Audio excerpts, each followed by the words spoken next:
Si vous voulez me soutenir, n'hésitez pas à liker et laisser un commentaire, ça aide énormément, ça peut paraître anodin, mais en réalité ça nous encourage à continuer en tant que créateur de contenu, ça nous donne un petit peu plus de visibilité.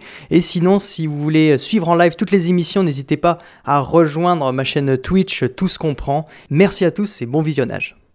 Mesdames et messieurs, bonsoir à tous et à toutes et bienvenue dans une nouvelle conférence Tout se comprend, une émission dédiée à la diffusion de la connaissance et la compréhension de notre monde.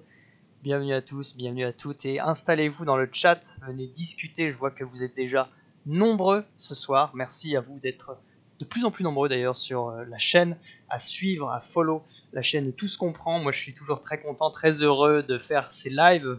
C'est peut-être le premier live Tout se comprend qui a lieu le jeudi. D'ailleurs, je me rends compte, puisque pour ceux qui ne le savent pas, dès à présent, il n'y aura pas un live tous les jeudis, mais plutôt un live. Enfin, déjà, il y aura toujours un live tous les lundis, ça c'est sûr. Une conférence Tout se comprend tous les lundis et un live également un jeudi sur deux. Je dis un jeudi sur deux, mais vous verrez que les 3 premières semaines dont ce premier live là, eh ben, il y aura un live, donc je tente un nouveau rythme, j'espère que j'arriverai à le tenir malgré le déconfinement qui approche, on verra. Dans tous les cas, comme je le répète, il y aura toujours un live les lundis et également des lives les jeudis, au moins une semaine sur deux, voire plus, en fonction du temps que j'ai. Merci à tous, encore une fois, je remercie la communauté de venir toujours plus nombreux sur les lives, de venir follow et évidemment de me suivre sur les réseaux éventuellement, si vous voulez savoir quand je live et ne pas perdre aucune des informations intéressantes qui pourraient concerner mes projets, à la fois le projet Tout se comprend, mais également ma chaîne YouTube Robin Isnard dans laquelle, pour les plus attentifs d'entre vous, vous verrez qu'il y a aussi des vidéos qui sortent, du contenu exclusif sur YouTube, si c'est pas fou. Donc, comme d'habitude, si vous voulez me soutenir financièrement, il y a des moyens sur Twitch. Vous pouvez vous abonner à ma chaîne. Bon, ce n'est pas donné, c'est quand même 5 € par mois, donc c'est pas dingue. Le truc, c'est que si vous avez Amazon Prime ou Twitch Prime, vous pouvez vous abonner gratuitement et les bénéfices me reviennent de la même manière, donc c'est parfait, c'est le bon deal. Mais si vous voulez me soutenir et que vous n'avez pas les moyens, la meilleure manière, et ça tous les youtubeurs et tous les streamers le disent, et c'est vrai, la meilleure manière de soutenir votre créateur préféré sur internet, eh bien, c'est de parler de lui autour de vous, de parler de lui sur les réseaux, hein, et à vos amis, à vos proches, à qui vous voulez finalement. Donc vous avez évidemment, je le répète, les réseaux qui sont juste en dessous si vous voulez me soutenir sur ces réseaux-là et éventuellement voir à l'avenir des streams qui s'améliorent en qualité et peut-être en quantité d'ailleurs. Je réfléchis à des nouveaux concepts, j'ai même des idées en tête, mais je vous en parlerai une autre fois. En tout cas, pour tout ce qui est communautaire, je vous propose de rejoindre le Discord à la fois de Tout se comprend, mais pas seulement, puisque ce Discord rassemble les initiatives de vulgarisation de vulgarisation plutôt sur internet. On est plusieurs sur ce Discord, il y a Tout se comprend, mais il y a aussi Corentin Buty qui propose des lives sur l'espace, il y a aussi le Collectif Conscience et le Café des Sciences et plein d'autres acteurs qui sont présents. Donc je vous invite à aller rejoindre le Discord. Donc ça c'est la première raison. Si vous voulez vous tenir au courant de tout ce qui se passe tout simplement en termes de live de vulgarisation scientifique sur internet, rejoignez le Discord, première raison. La deuxième raison, pourquoi il faut aller rejoindre ce Discord? Eh bien parce que à la fin de la conférence, il y aura une sorte de libre antenne qui vous permet d'interagir à l'oral directement avec notre invité, de venir poser des questions et venir tout simplement ou discuter, voilà, commenter, avoir un échange tout simplement. Et c'est toujours plus sympa, je dirais, de parler, de communiquer de vive voix plutôt que d'écrire les messages dans le chat. Mais voilà. Vous avez l'adresse du serveur Discord dans le chat. Vous pouvez aussi le rejoindre en cliquant sur le bouton qu'il y a en dessous du stream. Sinon, je repasse le message que j'avais passé lundi. Nous sommes toujours à la recherche de nouveaux modérateurs, donc pour modérer évidemment les différents lives qui existent dans PogScience, PogScience qui est le nom du serveur Discord dont j'ai parlé juste avant. Pourquoi on a besoin de plus de modérateurs? C'est parce que pour le moment ils ne sont que 3 et je vous l'ai dit, il y a de plus en plus de projets, il y a beaucoup de gens qui nous ont rejoints, il y a des lives tous les jours, il y a vraiment beaucoup de travail à faire, enfin beaucoup de travail. Non, parce que pour le moment on n'a pas eu encore beaucoup de problèmes, donc, mais peut-être que ça va venir et avec le temps, pour justement enlever de la charge de travail aux modérateurs, eh bien il nous en faut un peu plus parce que plus vous serez nombreux, moins vous aurez à entre guillemets travailler. Et ce que je vous propose, si vous avez envie aussi de soutenir PogScience, les initiatives de live de vulgarisation scientifique sur internet, vous pouvez rejoindre le serveur, mais si vous voulez aller encore plus loin, vous pouvez éventuellement devenir modérateur en proposant votre candidature entre guillemets à Aydendal qui est notre modérateur en chef, si je puis dire. Et donc voilà, n'hésitez pas surtout à venir. Merci beaucoup à Edendal pour le bits, la donation en bits, c'est très sympa. Première donation en bits de la chaîne d'ailleurs, incroyable. Donc là je vois que vous arrivez tranquillement sur le chat, installez-vous, ça fait vraiment plaisir de vous voir aussi nombreux. Dernière info que vous connaissez en fait, c'est que comme d'habitude, ce live Tout ce qu'on prend est live sketché par notre dessinateur préféré. Donc je parle évidemment de Samuel qui est présent ici ce soir avec nous. Samuel, déjà, comment vas-tu? Salut, merci, ça va bien, merci. Bonsoir à tous, j'espère que tout le monde va bien, toi compris. Ouais, moi ça va super, merci. Comment tu te sens là pour ce sujet de ce soir à propos des crocodiles, hein. On va en parler de ce sujet, mais est-ce que tu te sens inspiré déjà de base? Qu'est-ce que tu peux nous dire? Tu l'avais pas prévu cette question. Moi les crocodiles ça m'inspire Doro et Doro et les Pokémon, voilà. Ok, ça marche. Est-ce que ça va se transcrire dans le dessin? Peut-être, peut-être pas. On va voir, hein. J'ai hâte en tout cas de voir ce que tu vas nous fournir pour ce soir. Donc comme je l'ai dit, le sujet du soir qui est évoqué au-dessus, vous l'avez vu, l'histoire évolutive des crocodilomorphes. Alors un titre qui est loin d'être putaclic, comme j'en parlais en off avec mon invité, mais il y a effectivement un mot que vous pouvez comprendre, et comme l'a noté, il me semble... Tagazin, effectivement, le mot histoire ne vous est peut-être pas inconnu. Dites-vous bien que si vous connaissez déjà un mot sur 5, c'est pas mal parce que ça fait 1/5 de la conférence que vous connaissez déjà avant même de l'avoir regardé. Donc quelque part, c'est plutôt rassurant. Donc voilà, j'ai envie de dire, il faut partir optimiste sur cette conférence car je pense que notre invité fera un travail de vulgarisation formidable. Donc ça sera super. J'ai oublié de le dire, mais pour voir le live de Samuel, vous pouvez cliquer sur le lien du multi-Twitch qui est affiché dans le chat, ou sinon il y a un bouton en dessous multi-Twitch, et comme ça vous pouvez voir nos deux lives, vous pouvez voir la conférence d'un côté, et l'évolution du dessin que fera Samuel pendant la conférence. Donc c'est super, vous pourrez choisir le contenu que vous voulez regarder, si c'est pas beau ça, le pays des libertés. Je connais pas des... Ah oui, non, en fait, vous connaissez 2 mots. Ou le L apostrophe aussi. Donc, ça fait 3 mots sur 1, 2, 3, 4, 5. Ouais, donc c'est pas mal. Ça fait 3 mots sur 5 et juste évolutive et crocodilomorphe qui sont peut-être un petit peu difficiles. En tout cas, 3 mots sur 5, ça fait plus de la moitié, donc finalement... Je vois même pas pourquoi on fait cette conférence. Eh bien non, en réalité, on va la faire puisque notre invité n'est pas ici venu et n'a pas travaillé cette présentation pour rien. Permettez-moi, mesdames et messieurs, de vous présenter Mathieu Faure-Brac qui nous fait le plaisir d'être là ce soir. Alors il y a pour le moment un petit bug de caméra, mais vous inquiétez pas, son image devrait pas tarder à apparaître. Mathieu Faure-Brac, déjà, comment vas-tu ce soir ? Bonsoir. Merci déjà de m'avoir invité, c'est très très gentil. Je vais faire en sorte que vous essayiez de comprendre les 5 mots. C'est bon, la caméra est revenue, je crois. Oui, nickel. Non, c'est juste de mon côté, je sais pas pourquoi. Petit souci. Bon. Ok, pour te présenter un petit peu, tu es doctorant en paléontologie en 2e année. Tu travailles au centre de recherche en paléontologie à Paris.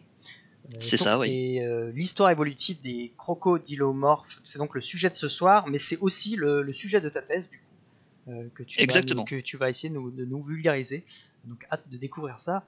Et moi, je demande toujours comment tu en es arrivé à faire cette thèse finalement sur ce sujet si particulier. Quel est un petit peu ton parcours? Alors tu m'as dit que tu avais éventuellement préparé quelques slides à ce propos, non? C'est ça? Oui, j'ai quelques diapos pour en parler. Donc on peut commencer si tu as envie, si ça te dit directement, ou si tu préfères commencer loin. Ok, ça marche. Alors je lis doctorat en paléontologie, le pauvre, non, c'est très bien la paléontologie, je comprends pas. Alors pour parler de tout ça, à la base je suis savoyard, moi je viens d'Annecy en Haute-Savoie, j'ai grandi là-bas. Et depuis que je suis gamin, j'adore la science et j'ai une famille qui m'a beaucoup poussé à faire des sciences, notamment mon grand-père. Je suis aussi né un peu comme toi, j'imagine. Je suis de la génération Jurassic Park, donc qui a eu l'occasion de me marquer quand j'étais jeune. Et j'ai toujours voulu être scientifique. Donc j'ai suivi une voie classique pour être dans les sciences. J'ai fait un baccalauréat en spécialité SVT, que j'ai eu il y a maintenant 10 ans, je suis en train de me dire. Le temps passe vite, c'est infernal. Et comme beaucoup de gens, j'ai eu un parcours un peu chaotique en fait. Pendant les 3 années qui ont suivi mon baccalauréat, j'ai tenté une première licence et je me suis un peu cassé la figure. J'étais visiblement pas prêt à ça. Je suis parti travailler et puis après, je me suis dit qu'il me fallait changer d'air. Alors, je suis parti à l'autre bout du pays. Je suis allé à Nantes et là, j'ai fait ma vraie licence que j'ai eu en 2016, donc une licence en sciences de la vie, de la terre et de l'environnement avec un parcours spécialisé en biologie-écologie.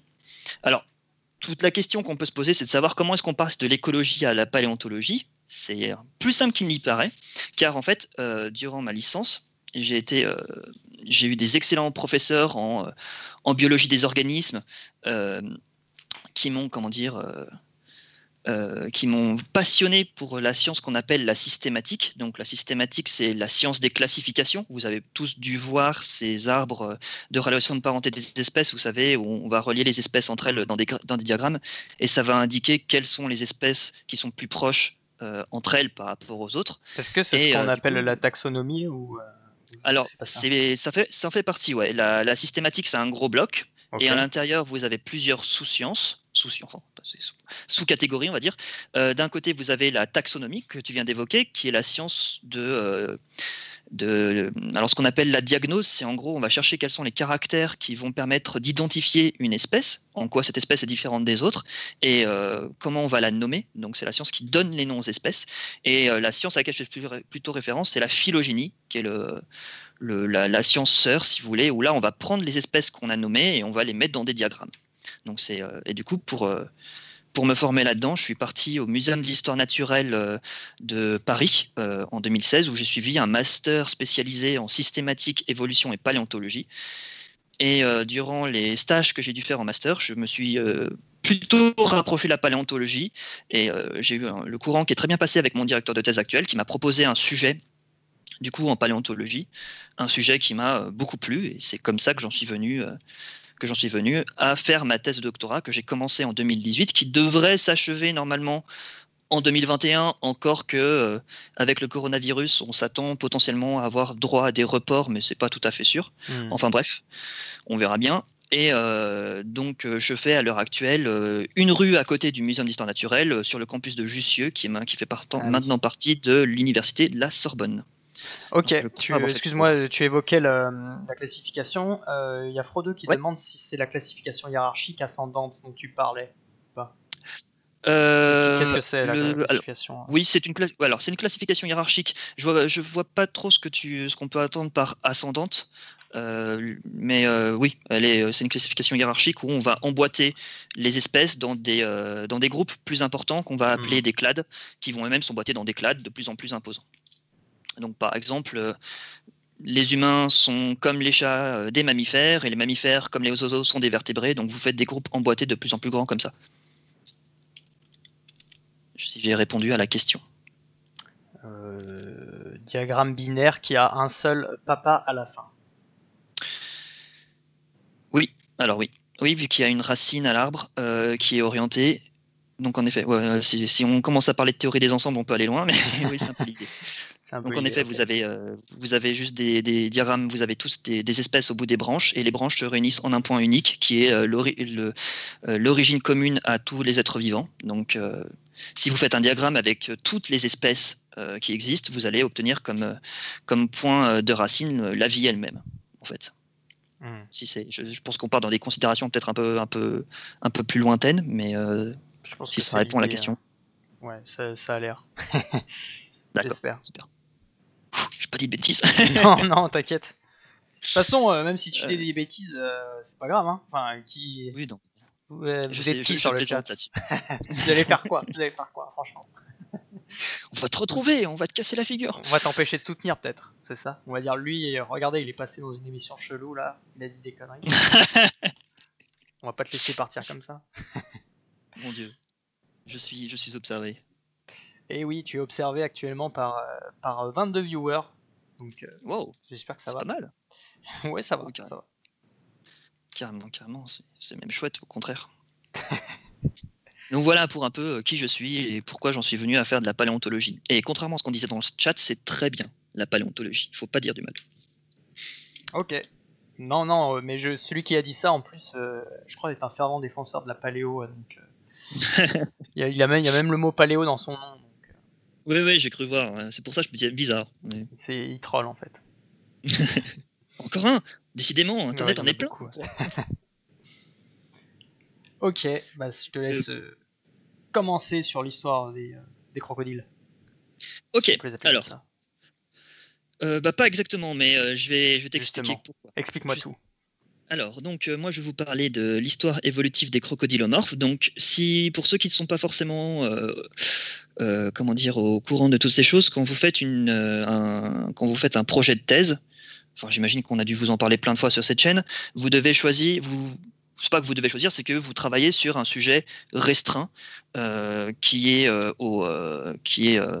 la pointe, j'ai envie de dire, entre guillemets, des connaissances qu'on a à l'heure actuelle, et vous allez travailler à le repousser un peu plus loin. Donc moi, mon sujet, c'est de travailler sur l'histoire évolutive des crocodilomorphes, et notamment sur des points particuliers que je vous présenterai un peu plus tard. Alors, vous en faites pas, le titre est moins compliqué qu'il n'y paraît. Donc, ce que j'entends par histoire évolutive, c'est que je vais aller, comme je suis paléontologue, je vais m'intéresser aux fossiles d'un groupe d'animaux qu'on appelle les crocodilomorphes, et je vais aller regarder dans toute cette succession de fossiles, au cours des âges géologiques, voir comment ils ont évolué et chercher des facteurs qui ont dirigé leur évolution. Donc, c'est ça que j'entends par histoire évolutive. Et pour savoir ce qu'est un crocodilomorphe, c'est parti. Donc la première question, c'est bien entendu, qu'est-ce qu'un crocodilomorphe? Donc voici une première phylogénie. Je vous ai dit, vous n'allez pas y couper, je vais vous en montrer.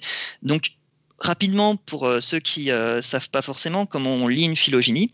Donc je vous l'ai dit tout à l'heure, vous avez au bout des branches des espèces. Bon là, en l'occurrence, ce sont des groupes d'espèces, mais ça revient exactement au même. Et ces espèces sont reliées entre elles par ce diagramme avec des branches, et vous avez des interjections de branches qu'on appelle des nœuds. En gros, vous allez chercher à savoir quelles sont les espèces qui sont les plus proches entre elles, et pour ça, vous allez chercher le dernier ancêtre commun, donc le nœud le plus proche. Donc, pour l'exemple, vous avez ici les oiseaux, et là les crocodiles. Ces espèces sont plus proches entre elles que des tortues que vous avez ici, parce qu'elles partagent un ancêtre commun qui est plus récent que celui qu'elles partagent avec les tortues. Donc pareil, vous prenez ce groupe-là, ce groupe composé des tortues, des oiseaux et des crocodiles est plus proche des lépidosauromorphes qu'il ne l'est des mammifères, parce que là encore vous avez un ancêtre commun ici qui est plus récent. Okay, donc, comment on définit l'ancêtre commun Alors, c'est avec des méthodes de reconstruction phylogénétique. Donc, en gros, vous allez faire des hypothèses sur. C'est basé sur les gènes qu'il y a dans. Alors, ouais, sur ça la- peut. Ça peut, justement, mais pas que. Enfin, là, par Pas exemple, que. ce groupe-là, il est fait avec plusieurs critères, en fait, c'est ça? Oui, oui, exactement. Alors, cet arbre-là, c'est un arbre qu'on dit consensuel, c'est-à-dire qu'on le retrouve indépendamment avec quel que soit le jeu de données qu'on va utiliser. Alors, au départ, on a commencé à faire ça avec des caractères morphologiques. Donc, par exemple, vous savez tous que les mammifères sont des mammifères parce qu'ils ont des poils, ils ont des glandes mammaires, et il y a tout un tas d'autres caractères comme ça. Donc, ce sont ces caractères-là qui vont nous aider à faire ces classifications. On est plus proche du chimpanzé que du gorille en vertu de certains caractères morphologiques que je ne connais plus parce que je connais très mal la phylogénie des humains. Mais en gros, vous pouvez le faire donc avec des jeux de données de type ADN où vous allez regarder ça au niveau des gènes, mais on va le faire également au niveau des caractères morphologiques. Et tu fais bien de soulever la question parce que moi, en tant que paléontologue, ce genre de figure, je ne peux pas le faire sur des gènes, étant donné qu'on ne connaît pas l'ADN des espèces fossiles. Donc, du coup, pour les arbres phylogénétiques qui font apparaître des espèces fossiles, on fait ça uniquement avec des jeux de données qui utilisent des caractères morphologiques. Donc, la forme du squelette, ou la forme du crâne, ou des éléments qui sont présents ou non, c'est ça, par exemple? Exactement, ouais, tout à fait. Donc, tout à fait. Par exemple, vas-y. Le groupe que vous avez là, qui est le groupe des reptiles justement, on le distingue du groupe des mammifères, notamment avec le crâne, où chez les mammifères, vous avez ce qu'on appelle une seule fenêtre temporale, donc en gros, ce sont des ouvertures au niveau du crâne, et chez les reptiles, vous en avez deux. C'est tout bêtement ce genre de distinction qu'on peut faire en fait. Okay. Et donc tous les animaux qui partagent ce caractère avec deux fenêtres temporales sont plus proches entre eux qu'ils ne le sont des autres. Voilà, c'est ça en gros, c'est comme ça qu'on fait pour déterminer. Okay. Et je vous parle pas de reptiles pour rien parce que y a un indice dans le titre, hein, crocodilomorphe, ça ressemble beaucoup à crocodile, et en effet, on va parler d'animaux qui sont apparentés aux crocodiles. Alors, qu'est-ce qu'un crocodilomorphe ? Vous voyez un crocodilomorphe actuel, car les crocodilomorphes ne sont pas que des animaux disparus. Les crocodiles actuels sont des crocodilomorphes. Là, je vous ai mis un représentant de la plus grande espèce qui existe actuellement sur Terre, c'est le crocodile marin, qui peut atteindre, alors j'avais trouvé des chiffres, ça peut atteindre, les plus gros spécimens qu'on a vus, c'est 6 à 7 mètres de long. Là, vous avez une belle photo sur le côté qui vous voyez bien un crocodile jaillir de l'eau pour choper un appât qu'on a mis là, et vous pouvez le comparer à la taille du bonhomme qui tient la canne à pêche. Hein. Ouais, c'est impressionnant. Je pense que c'est énorme. Et c'est où ? C'est dans quel endroit ça qui sont les plus grands crocodiles ? Alors, en termes de distribution géographique, il me semble, je vais peut-être te dire des bêtises, mais il me semble que ceux-ci se trouvent plutôt du côté de l'Océanie et de l'Indonésie, par là-bas. Okay. À vérifier. Je ne suis pas spécialiste des espèces actuelles, mais il me semble que c'est par là-bas. D'accord. Donc, je vous ai mis qu'un seul représentant. Sachez qu'il existe environ, à l'heure actuelle, il y a des débats sur la délimitation des espèces, mais il existe, selon les spécialistes, entre 24 et 26 espèces de crocodiles. Comparé aux plus de 10 000 espèces d'oiseaux, c'est un tout petit groupe. Et pourtant, c'est un groupe qui est vraiment très intéressant. J'espère vous en convaincre, en tout cas. Ouais, ils sont pas en voie de disparition non plus, quoi. Si, justement. Ils sont en voie de disparition. Okay. Au cas par cas, ils commencent à l'être. Parce que, comme ce sont des espèces, pour parler un peu de changement climatique, ce sont des espèces qui sont spécialisées dans des environnements très particuliers. Donc, à partir du moment où tu vas toucher à ces environnements-là, ils vont être vite mis en danger. Ok. Mais t'as pas mal d'espèces qui sont en voie de disparition, notamment à cause de l'exploitation. On connaît tous la passion pour les sacs à main en peau de crocodile qui a fait des ravages. Oui. Donc après, certaines espèces ne sont pas forcément classées aussi en danger que d'autres. Ça dépend encore une fois de l'espèce. Je suis en train de me dire, est-ce que tu me vois bien ? Parce que la nuit commence à tomber, j'ai pas allumé la lumière. Ouais, ça va. Ça va. S'il y a besoin, je peux vite fait aller l'allumer, il n'y a pas de problème. Non, t'inquiète. Ok, alors. Crocodilomorphe, c'est pas juste les espèces actuelles, c'est tout un tas d'espèces fossiles. Bah oui, je suis paléontologue, ça peut être pas mal d'études du matériel fossile. Donc je vais vous présenter quelques taxons ciblés, quelques espèces ciblées pour vous montrer un peu la diversité qu'il existait chez ce groupe, qui aujourd'hui est en majorité éteinte, pour que vous vous rendez compte à peu près de ce que ça représente. Parce qu'on a cette image du crocodile qui nous reste, mais sachez que c'était extrêmement diversifié dans le registre fossile. Donc voilà notamment un squelette qu'on a au Muséum d'Histoire Naturelle, c'est le Sarcosuchus imperator, c'est la plus grosse espèce de crocodile fossile qu'on connaisse à l'heure actuelle. Voilà une reconstitution qui a été faite par un paléoartiste, et en gros, pour vous restituer la taille, le machin pouvait atteindre jusqu'à 12 mètres de long. Et si là vous avez une comparaison par rapport à un homme d'une taille de 1,80 m, c'était une espèce juste gigantesque. C'est le plus gros qu'on connaisse à l'heure actuelle. Donc, c'est un animal qui était très proche en termes d'écologie et en termes morphologiques. Vous le voyez hein, sur cette reconstitution, ça ressemble quand même vachement à un crocodile actuel. Sinon, on peut éventuellement regarder son museau et se dire que c'est pas tout à fait pareil. Ouais. Mais en termes d'écologie, on pense qu'il était un peu du même style que les actuels, où il restait dans proche des rivières, un peu en mode semi-aquatique, à chasser à l'affût quand il voyait des proies qui passaient. Sauf que lui, il chassait pas du zèbre, mais il chassait du petit dinosaure probablement, ou ce genre de choses. Bah, il avait la taille pour attaquer des jolies bêtes quand même. Hein. Quand tu vois la taille que ça fait, il pouvait attraper des jolis trucs. Tu dis, ça date de combien ce fossile? De combien de temps? Et ben justement, tu fais bien de poser la question. On le date au Crétacé. Il y a entre 145 et 100 millions d'années. Les datations sont assez imprécises, c'est-à-dire dans la partie finale du Mésozoïque, où vous connaissez, avec la plupart des grandes espèces de dinosaures que vous connaissez. Il n'a jamais connu le T-Rex. Le T-Rex est arrivé après, mais il a connu pas mal d'espèces. Je crois que le Brachiosaure est contemporain. Enfin, les grands dinosaures que vous avez l'habitude de voir, il les a côtoyés. Je dis peut-être des bêtises sur les dinosaures, je suis vraiment plus au point. Je l'étais quand j'avais 10 ans, mais ça fait un peu longtemps que je me suis permis. Alors, je vais vous montrer des espèces qui sont un peu plus étranges. Donc, voici un crâne d'Araripithecus wegeneri, qui était un petit dinosaure coureur. Pour le coup, lui, il était, contrairement aux dinosaures qu'on connaît, enfin, au crocodile qu'on connaît à l'heure actuelle, il avait les membres dressés. Hein. Imaginez un chat version crocodile, vous avez la même chose d'un point de vue membre locomoteur.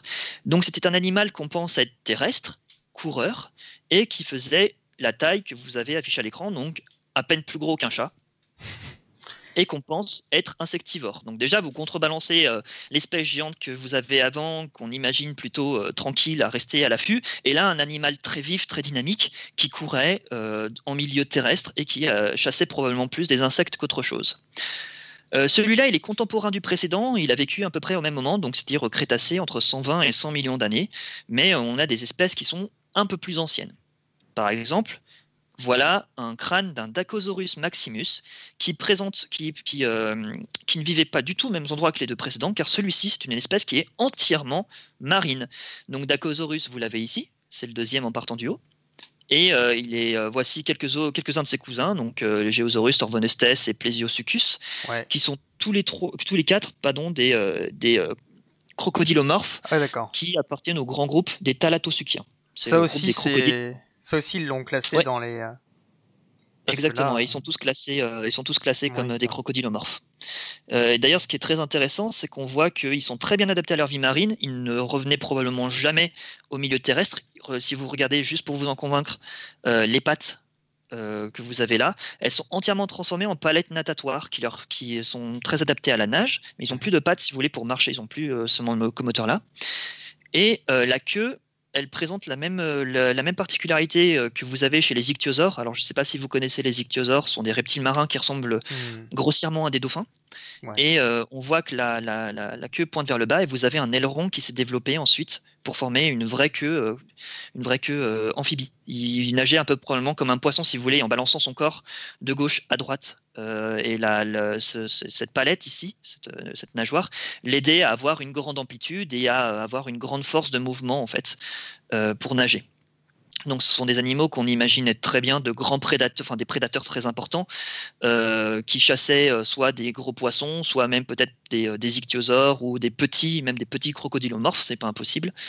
Voilà, donc des grands prédateurs marins qui sont eux plus anciens. Ils datent du Jurassique, donc la période avant le Crétacé, c'est-à-dire que le Jurassique c'est le moment où vous aviez le stégosaure et ce genre de choses, donc c'est un peu plus ancien encore. Okay. Pour vous donner une idée, si vous prenez la distance qui nous sépare, nous, et de l'extinction des grands dinosaures, donc 66 millions d'années, et ben ceux-là, ils sont plus vieux du double du temps. Il faut que vous ajoutiez 2 fois cette période de temps pour pouvoir les croiser. C'est une période qui est juste immense et on a du mal à s'en rendre compte. Ouais, à nos échelles. Mais est-ce que du coup, comme il est plus vieux que les 2 autres que tu nous as montré tout à l'heure, est-ce que ça veut dire qu'il peut être un ancêtre? Un ancêtre, ouais. Alors c'est très compliqué à répondre comme question parce que en paléontologie, on ne peut jamais dire qui était l'ancêtre de qui. C'est juste impossible. Nos méthodologies ne permettent pas de rejeter ou d'invalider cette hypothèse. Ou de rejeter ou de valider cette hypothèse.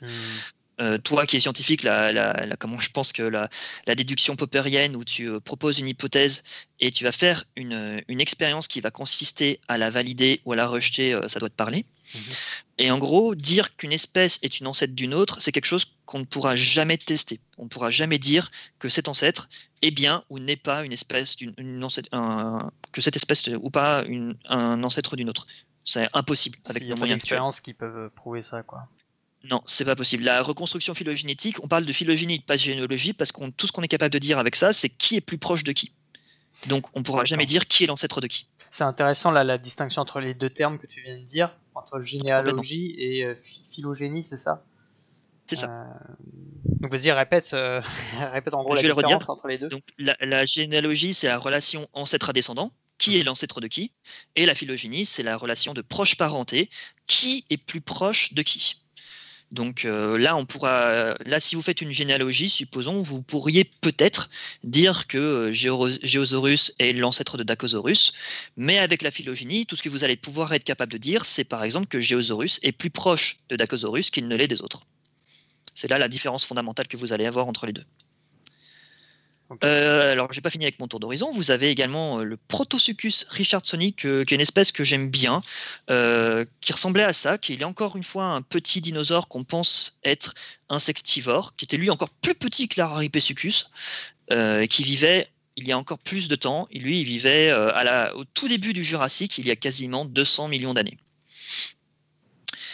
Alors, je n'ai pas fini mon tour d'horizon. Je vous propose également d'autres espèces qui sont très intéressantes à voir. Donc voilà, Postosuchus kirkpatricki, qui était un grand prédateur, car lui était beaucoup plus important que les autres.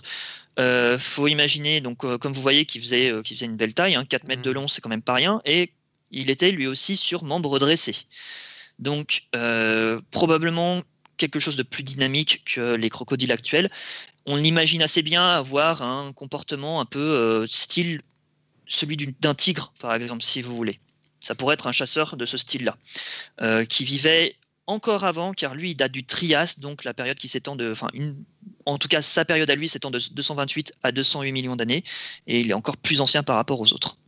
Et ça se voit pas très bien sur les images de reconstitution, mais il y a des hypothèses qui pensent qu'il pourrait être bipède. Si vous regardez ici, on le voit semi-bipède, donc des fois on pense qu'il pouvait se redresser et marcher uniquement sur ses pattes arrière. D'accord. Ce qui est quand même relativement intéressant. Moi, quand je vois ça, évidemment, ça vient à la pensée du grand public, je pense, en tout cas de moi, de penser que ça ressemble plus à un dinosaure que à un crocodile. Qu'est-ce qui, du coup, sans rentrer dans les détails techniques trop, mais est-ce que tu peux nous en dire un peu plus sur comment les chercheurs ont fait en fait pour le mettre plutôt dans la catégorie des crocodilomorphes plutôt que des dinosaures? Bien sûr, alors ce sont essentiellement des caractères crâniens qui vont changer la donne, notamment toutes les questions au niveau du plateau frontal. Donc là, bon, sur un crâne humain, en gros, vous avez un plateau comme ça ici, donc toute la pièce que vous voyez pas qui est à plat ici, qui se trouverait là. Okay. Vous avez des ouvertures différentes, vous avez des plaques osseuses différentes, et selon l'agencement de ces plaques, on va pouvoir dire si c'est une espèce qui appartient plutôt au groupe des dinosaures ou plutôt au groupe des crocodilomorphes. D'accord. Je connais plus les caractères par cœur et j'ai peur de vous dire une bêtise, donc je vais rester là-dessus. Okay. Mais de toute façon, je pense que ça vous parlerait pas parce que ce sont des caractères qui sont beaucoup trop précis. C'est juste que là, la question est venue comme ça, m'a frappé, parce que en fait, de visuel, quand on n'a pas l'œil pour observer les différences, on voit surtout l'image. Et ça nous saute aux yeux, de l'image d'un dinosaure. En fait, parce qu'on a été conditionné à voir que des dinosaures aussi avec toute la fiction qui nous a apporté ça, mais justement, quand on n'a pas l'œil, c'est pour ça que je te demandais, toi qui connais beaucoup mieux, J'essaye. Ouais, du coup, c'est plus au niveau du crâne. Tu disais au-dessus du C'est plus crâne. au niveau du crâne. Ok. Traditionnellement, chez les crocodiles, on va plus utiliser le crâne. C'est une tradition historique qui n'a pas vraiment de fondement scientifique, mais Ok. on s'intéresse plutôt au niveau du crâne. Mais c'est pas inintéressant ce que tu racontes parce que les crocodiles enfin, faut savoir. Alors, je vais jeter un pavé dans la mare que les oiseaux sont des dinosaures. On vous dit que ce sont des descendants des dinosaures. Non, ce sont des dinosaures. Pour prendre une analogie, les singes sont des mammifères. Donc pareil, les oiseaux sont des dinosaures. Vous pouvez, les oiseaux, c'est un groupe qui fait partie d'un plus grand groupe qu'on appelle les dinosaures. D'accord. Et les dinosaures sont les plus proches cousins des crocodiles que vous avez. Donc c'est pour ça qu'on y voit une très forte ressemblance en réalité. Okay. Ils sont extrêmement proches. Et allez, je vous en propose encore 2 petits derniers. Donc voilà une espèce intéressante que j'aime beaucoup, Desmatosuchus, qui présente un gros bouclier dorsal et notamment ses crêtes ici, qu'on pense être dédié à la protection contre des prédateurs, et qui lui était un herbivore. Il faut le savoir, il y en a dans le registre fossile des espèces apparentées aux crocodiles qui étaient herbivores. Vous aviez plein de carnivores, mais lui était herbivore. Alors ça s'observe par rapport à la dentition, non, c'est ça? Exactement, on va regarder au niveau des caractères dentaires comment ça se profile. Et c'est loin d'être le seul cas, hein. Il y a plein d'autres espèces que je vous ai pas montrées qui sont proches d'Araripessuchus, donc les petits, qui étaient herbivores aussi. Et enfin, pour compléter le tableau, alors oui, pardon, lui je vous ai pas dit, mais il vivait exactement au même moment que les autres. D'ailleurs, si vous regardez ici dans le diorama, vous le voyez derrière. On pense que lui d'ailleurs pouvait chasser le suivant. C'est marrant cette excroissance là sur la tête là, je sais pas ce que c'est. Là, ce que tu as ici, le truc.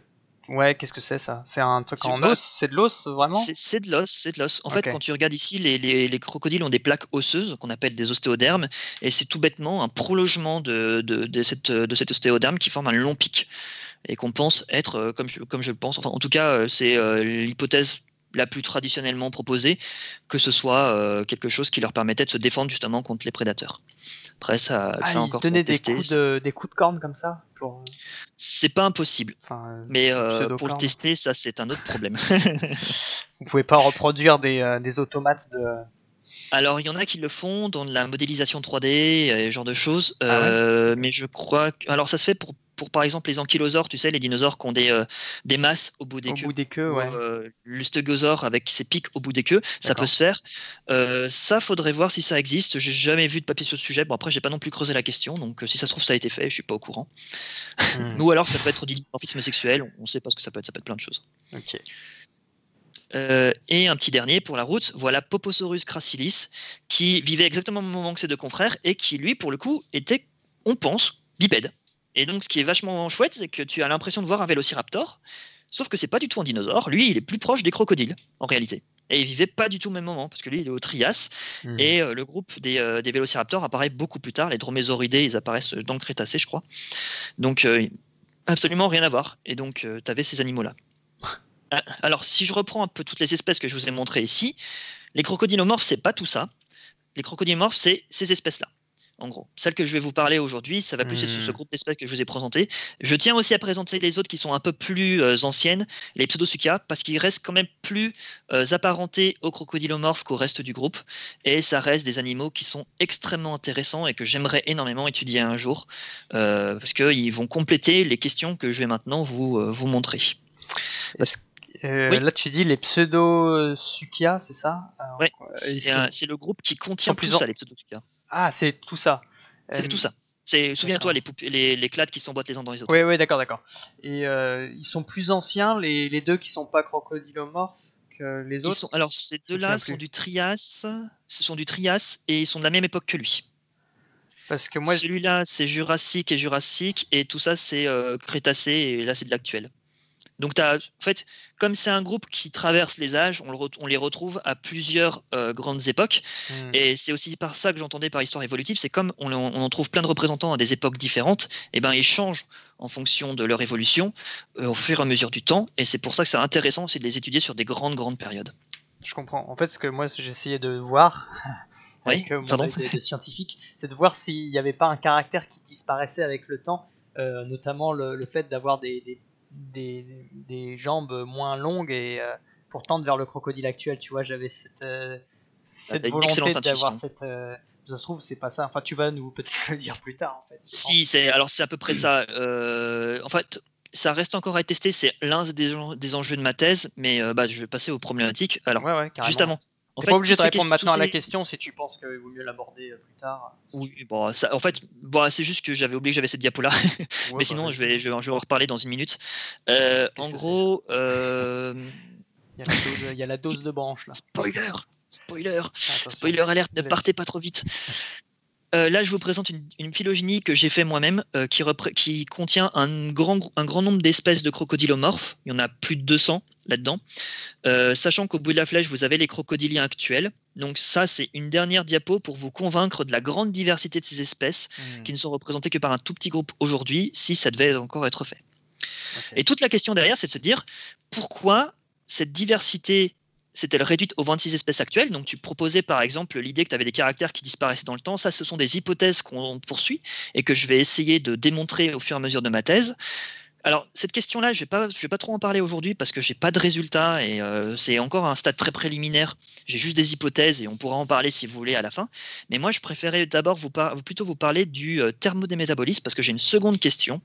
C'est de savoir si leur thermométabolisme, je vais le définir dans un instant, vous en faites pas, hein, restez à l'antenne, si leur thermométabolisme était en cause, si c'était l'un des caractères qui justement rentrait là-dedans.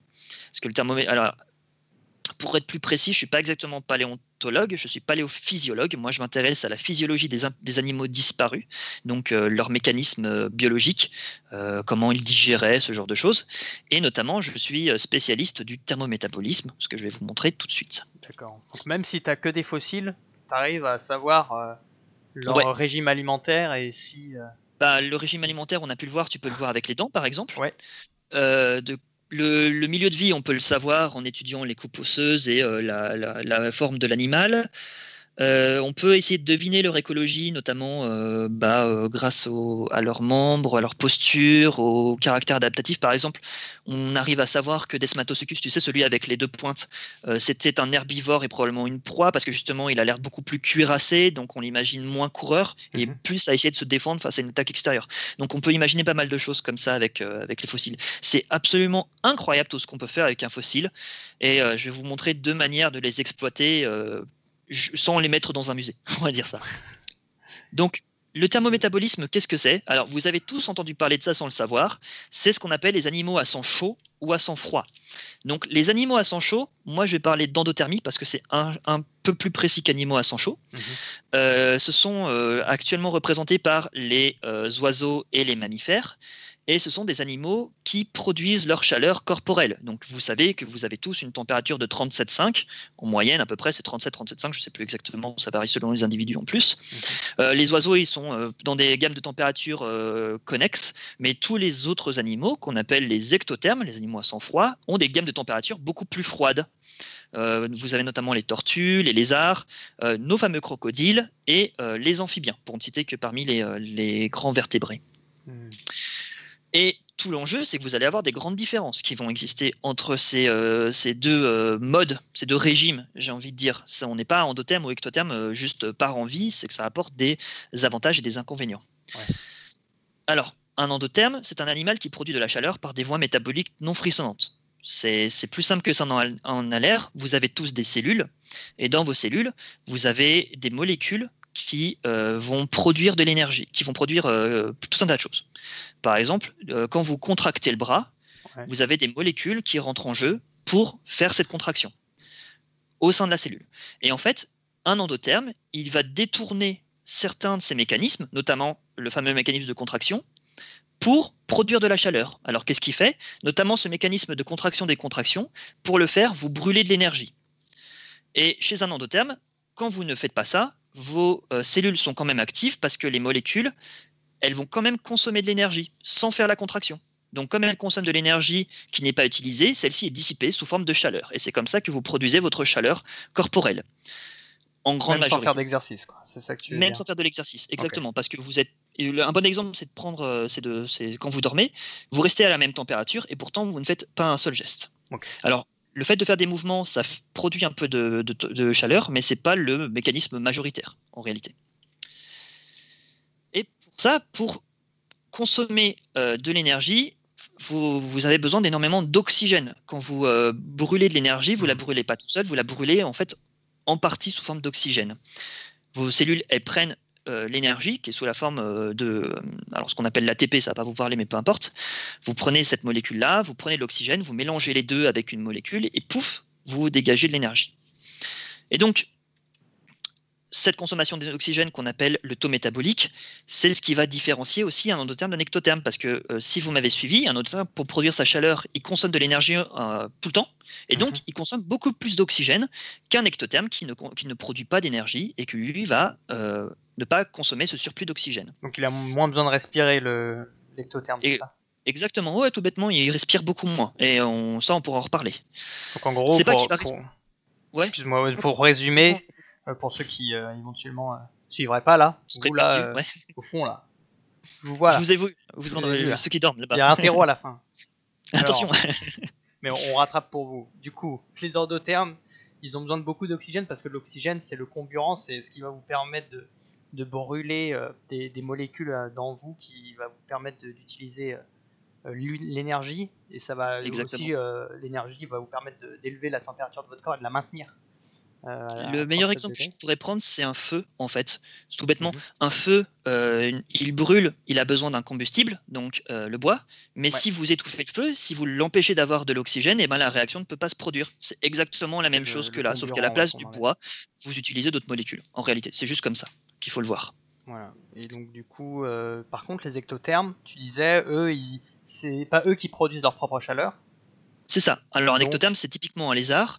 Et un lézard, vous l'avez tous déjà vu faire, les lézards de muraille, on voit tous chaque été qu'ils se mettent à se dorer la pilule au soleil.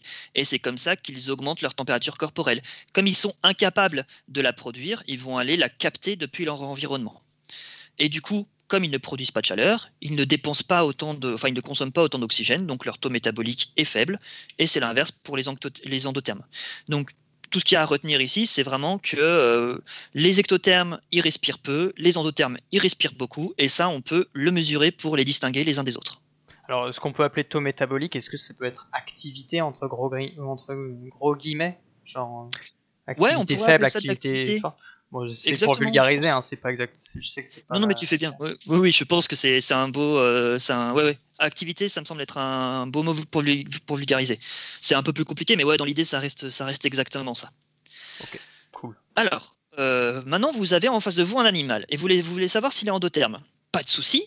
Vous allez chercher votre thermomètre et vous allez prendre sa température. Parce que même si le lézard se dort la pilule au soleil, il n'aura jamais une température interne aussi élevée qu'un endotherme. Ça ne suffit pas. C'est pour ça que les endothermes produisent leur chaleur. Donc vous prenez sa température et vous savez s'il est endotherme. Une autre moyen, ça peut être de prendre sa respiration, de vérifier son activité énergétique, son taux métabolique, et comme ça vous avez une bonne idée. Donc vous avez ces deux façons de faire pour savoir si c'est un endotherme. Maintenant, avec lui... Mon ami Sarcosuchus, il est plus très vivant, donc pour tout ce qui est respiration et température, c'est un peu compliqué d'aller les chercher. Donc, on va utiliser des moyens détournés. Et pour ça, on va utiliser ce qu'on appelle des proxys. Un proxy, pour faire simple, c'est une preuve indirecte de quelque chose. Ça viendra avec des exemples. Je vais vous présenter 2 proxys que j'utilise moi dans ma thèse pour savoir si mes animaux étaient endothermes ou ectothermes. Okay. Un proxy à la température, ça va être la composition moléculaire. Et pour ça, je vais faire de la géochimie. Donc, prenez cette dent. Cette dent-là, elle appartenait à un animal. Si vous vous souvenez, Araripessuchus, mon gros chat, c'était un animal qui lui était semblable. Je ne sais plus exactement quelle espèce c'était, mais en gros, une dent d'Araripessuchus, ça pourrait ressembler à ça. Ok. Dans cette dent, vous avez des molécules. Okay. Ouais. Et vous avez notamment de l'oxygène. Donc la molécule principale de la dent, pour votre culture, s'appelle de l'apatite, c'est un minéral qui contient de l'oxygène. Sauf que cet oxygène, il va être dans des compositions différentes selon la température qui règne au moment de la formation de la dent. C'est-à-dire que si votre dent se forme dans un environnement froid ou dans un environnement chaud, la composition en oxygène des 2 dents va être différente. Donc toute l'astuce, c'est d'aller chercher la composition en oxygène de cette dent-là et de la comparer à la composition en oxygène d'une dent d'un animal qu'on sait être un ectotherme. Donc typiquement, on fait ça par exemple avec des poissons. Les poissons sont de très bons indicateurs. Et si la composition en oxygène entre les deux dents est très différente, on saura alors que cet animal-là était probablement endotherme. C'est très difficile par contre de donner une température précise. On y arrive, on a des gammes de température. Mais on va déjà se contenter du fait qu'ils étaient probablement endothermes. C'est déjà une bonne réponse plutôt que d'avoir une température bien spécifique. Donc tout bêtement, encore une fois, on compare l'oxygène dont la composition dépend de la température et on va trouver la composition, on va trouver savoir si l'organisme était endotherme ou pas.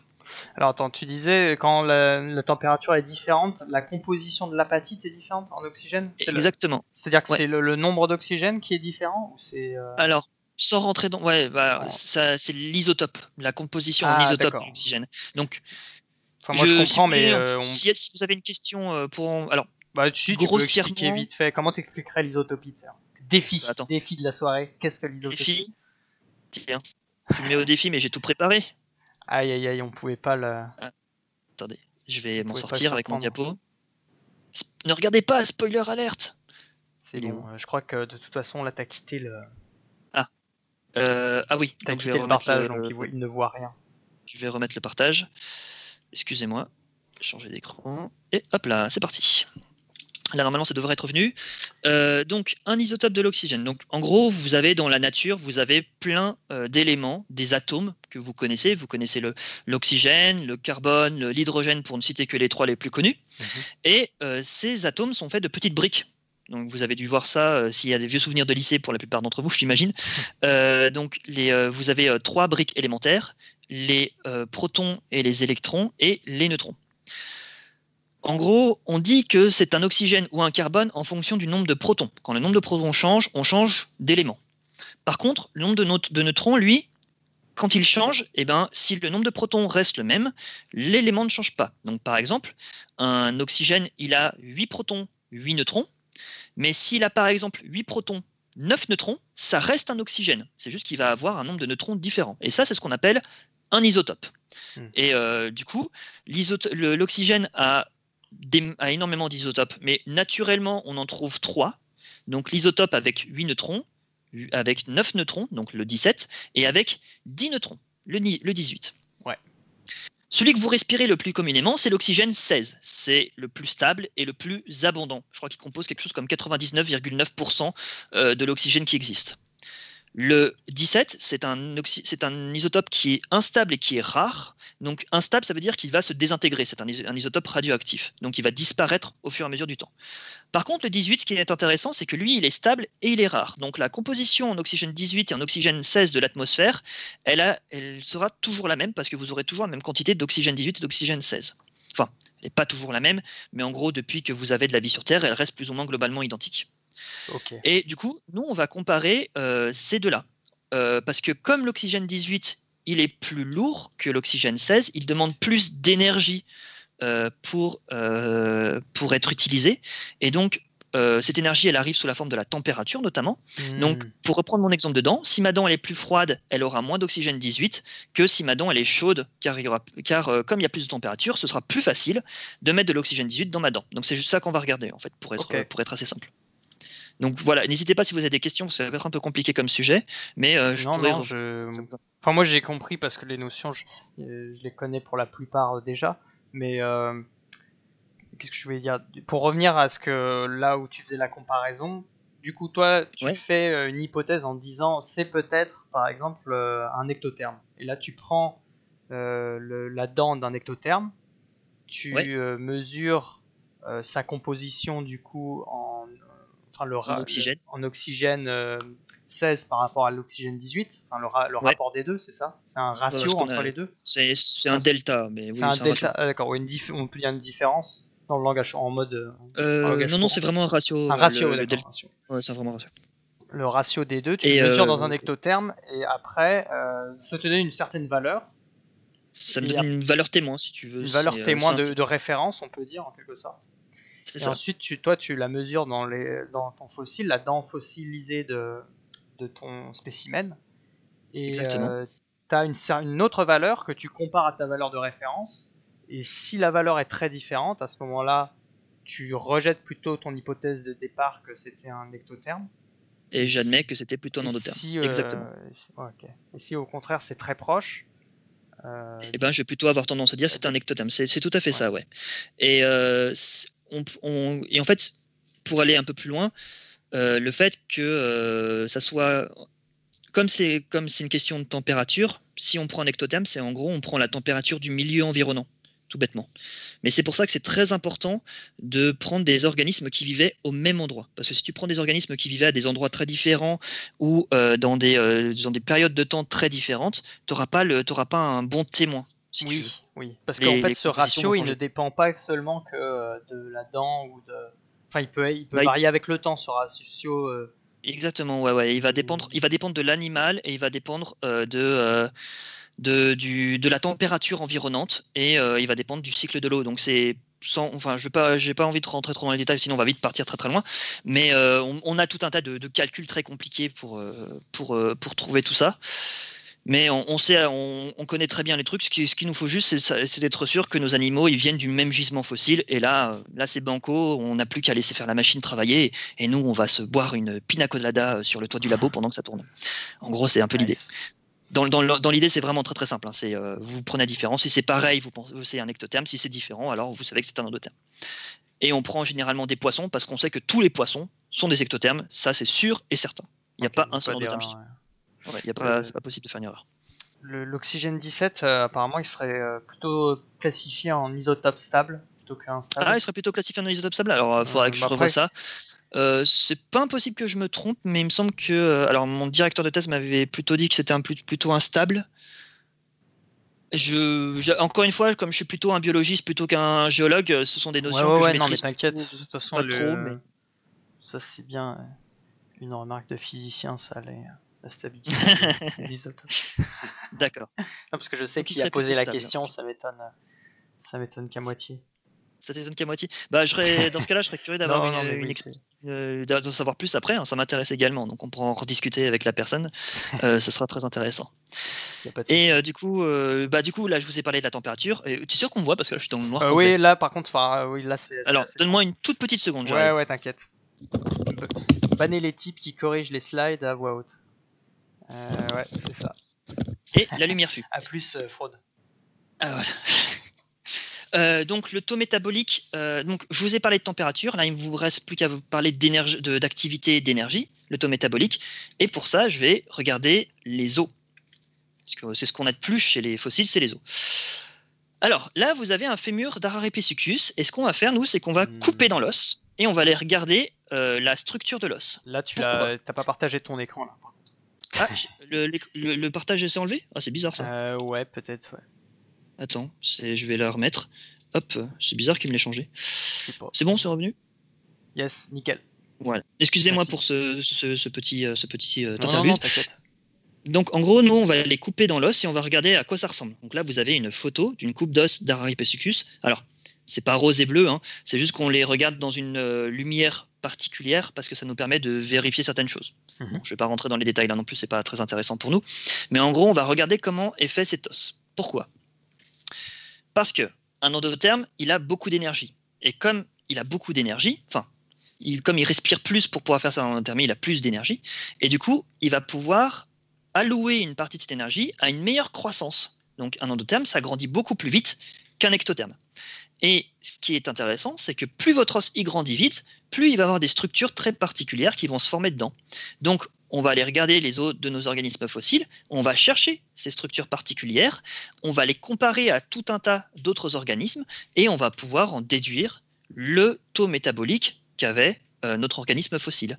Donc, c'est juste un élément de comparaison pour savoir à peu près quelle était sa vitesse de croissance. Ouais. Et plus il y a une croissance rapide, plus il a besoin d'énergie pour ça, donc plus il a un taux métabolique important, pour dire les choses autrement. Donc voilà. Le métabolique, c'était la fameuse activité dont on parlait. La fameuse activité énergique, exactement. Ouais, c'est la quantité d'énergie que vous utilisez. Donc c'est un peu la même méthode que la dent. On compare encore par rapport à une référence qui sont. Exactement. En fait, le truc, c'est que comme en paléontologie, on ne peut pas vraiment faire d'expérience et d'observer la réponse des organismes, on est obligé Et c'est pareil en géologie, quand vous faites de la géologie sur des événements passés, de la paléogéologie, on pourrait dire, vous utilisez ce qu'on appelle mince, j'ai perdu le nom.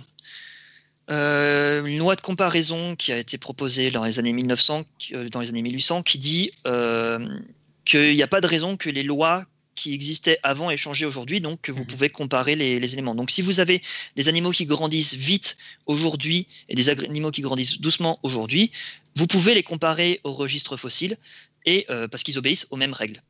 Okay. Et donc vous observerez la même chose. Et c'est tout ce qu'on peut faire en réalité en paléontologie, vu qu'on, comme je vous l'ai dit, on ne peut pas faire vraiment de vraies expériences. On ne peut pas faire grandir un Archaeopithecus plus ou moins vite. Ce serait vachement chouette, mais on ne peut pas. Jurassic Park n'existe pas encore. Pas encore. Alors, je vous parle de métabolisme depuis tout à l'heure, mais il y en a peut-être dans le chat qui se sont posés la question, mais pourquoi est-ce qu'ils nous bassinent avec ces bêtises? Parce que les crocodiles, eux, sont ectothermes. Donc, au final, on s'en fiche de savoir tout ça. Bah oui, c'est vrai, ça. Du coup, on sait déjà à l'avance qu'ils seront ectothermes, du coup. Exactement, on le sait déjà. Mais il y a un petit bémol.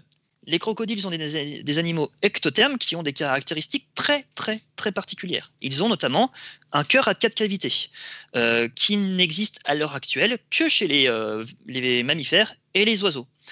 Et le cœur à 4 cavités, il a une raison très particulière d'exister, c'est qu'il permet de séparer la circulation sanguine qui va dans les poumons de celle qui va dans le reste du corps. Et sans rentrer trop dans les détails, mais cette circulation différenciée entre les deux parties du corps est indispensable pour pouvoir produire beaucoup d'énergie. Si vous commencez à mélanger les sangs, ça va être le bordel, et vous ne pourrez pas avoir la même efficacité que si vous séparez complètement les sangs. Sauf qu'il est ectotherme, donc à quoi ça peut bien lui servir? C'est une exception, quoi, un peu, presque. Eh ben, c'est pas vraiment une exception, mais on va y revenir. Attends, c'est que chez le crocodile ou c'est chez les autres C'est chez tous les crocodiles actuels. Ça, c'est chez tous les crocodiles actuels. Mais chez les autres ectothermes, comme le lézard ou les autres... Alors non, que chez les crocodiles actuels. Ouais, les lézards, ils ont un cœur à 3 cavités bien particulier, les amphibiens aussi, et les poissons, c'est du cœur à 2 cavités, c'est encore autre chose. Et nous, on a un cœur à combien? À 4 cavités. Tu es un mammifère, donc tu fais partie de cette branche-là. Tu as bien 4 cavités bien séparées, avec une circulation pulmonaire et une circulation systémique. Ouf, ça va alors, je suis rassuré. J'avais peur d'être que à 2, tu vois. À 4, je trouve que c'est plus safe. Bon, après, tu es peut-être un cas particulier, je ne réponds de rien dans ce cas-là. Je donnerai mon corps à la science pour que les scientifiques vérifient à la fin de ma vie. Ouais, là, je veux te disséquer si c'est le cas. Ok, bon, on en discutera en off après le live. Ouais, ça commence à devenir bizarre. Donc, il y a un autre cas qui est très intéressant, c'est qu'ils ont un flux d'air dans les poumons qui va dans une seule direction. Vous, c'est pas le cas. Quand vous respirez, votre air va dans les poumons, il forme des tourbillons et il va remonter par les mêmes voies. Dans le cas d'un oiseau, qui sont et des crocodiles pour le coup, mais chez les oiseaux, c'est magnifié, c'est eux qui ont le meilleur exemple de ça. La circulation fait un seul tour dans les poumons avant de revenir dans les branches. Elle va toujours dans le même sens. Et ça, c'est très intéressant chez les oiseaux parce que ça permet d'éviter de mélanger l'air qui est riche en oxygène que vous inspirez de celui qui est pauvre en oxygène que vous expirez. Donc, c'est une manière d'optimiser encore le rendement de captation de l'oxygène par les poumons. Okay. Et ça permet aux oiseaux d'avoir un taux métabolique qui crève le plafond. Ils produisent énormément d'énergie, les oiseaux. Pour voler, c'est indispensable. Parce que nous, quand on expire aussi de l'oxygène du coup qui est perdu parce que ça remonte par le canal, c'est ça? Exactement. En fait, c'est pas le problème que ça remonte par le canal, c'est le problème que si tu regardes sur mon image, les poumons ils seraient en bleu. Si je te dis non, c'est les cercles aériens, ou en bleu ou en vert, je sais plus. Mais en tout cas, tu vois qu'il ne fait qu'un seul tour. Donc à partir du moment où l'oxygène est pris par les poumons, et ben l'air qui s'échappe, lui, il est pauvre en oxygène. Il n'est pas complètement il reste toujours de l'oxygène, hein, mais il est pauvre. Et le problème, je sais pas, mais chez nous, ces deux airs-là vont se mélanger. Donc on a encore une efficacité encore en dessous. En fait, en gros, les poumons des oiseaux ils sont beaucoup plus optimisés pour capter l'oxygène. Exactement. Donc, qui dit capter plus d'oxygène dit on peut en brûler plus. Et donc plus d'énergie. Brûler plus d'énergie et augmenter sa température plus facilement aussi. C'est tout à fait ça. Okay. Et lui, mon crocodile là, il produit très peu d'énergie, donc pourquoi il a besoin d'avoir ça? Okay. En réalité, la réponse, c'est qu'il avait probablement des ancêtres qui étaient à sang chaud, qui étaient des ancêtres endothermes. Et donc ça, c'était l'hypothèse qu'on avait il y a quelques années. Et il y a mon directeur de thèse avec mon précédent collègue qui a fini sa thèse aujourd'hui, lui, qui ont montré que c'était le cas. Donc là, je vous ai pris une nouvelle phylogénie et vous avez les crocodiles actuels qui sont là. Ça, ce sont toutes les espèces de crocodilomorphes que je vous ai présentées tout à l'heure. Ici, vous avez les dinosaures et les pterosaures. Donc, encore une fois, les dinosaures sont représentés à l'heure actuelle par des oiseaux. Et là, vous avez une autre espèce qui est la cousine du groupe formé par les oiseaux et les crocodiles. Donc, ce qu'on sait, avant de commencer, c'est que les oiseaux sont des animaux à endothermes et les crocodiles sont des animaux ectothermes. Ça, il n'y a pas de doute. Ouais.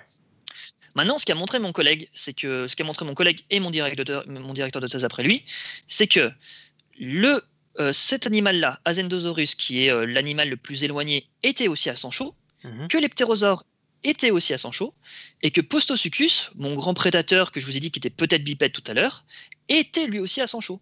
Donc si on regarde dans la phylogénie, l'ancêtre commun des oiseaux et des crocodiles était à sang chaud. Et même l'ancêtre commun de Postosuchus et des crocodiles était également à sang chaud. Donc ça veut dire qu'à un moment, quelque part par là, on ne sait pas où, il y a eu un changement dans la phylogénie et ils ont perdu la capacité d'être à sang chaud. Et ils sont redevenus à sang froid. Donc c'est pour ça que je vous bassine avec tout ça depuis tout à l'heure sur étudier le thermométabolisme, parce que quand vous prenez l'évolution des crocodilomorphes, ça a un impact extrêmement fort. Parce que être à sang chaud, comme je vous l'ai dit plus tôt, on n'est pas à sang chaud sans raison. Quand vous êtes à sang chaud, vous produisez votre chaleur interne. Donc, qu'est-ce que ça a comme conséquence ? Eh ben, vous pouvez coloniser des milieux écologiques beaucoup plus vastes que si vous n'êtes pas à sang chaud, par exemple. Parce qu'on est trop dépendant du soleil, quoi, si on est à sang froid, c'est ça ? Exactement, c'est tout à fait ça. Vous ne trouverez aucune grenouille et aucun lézard. Enfin, si vous trouvez une grenouille, il y a une grenouille et aucun lézard qui vit en taïga, donc les forêts boréales, ou en toundra. Il n'y a que des mammifères et des oiseaux, sinon. D'accord. Donc ça vous montre bien la puissance du sang chaud.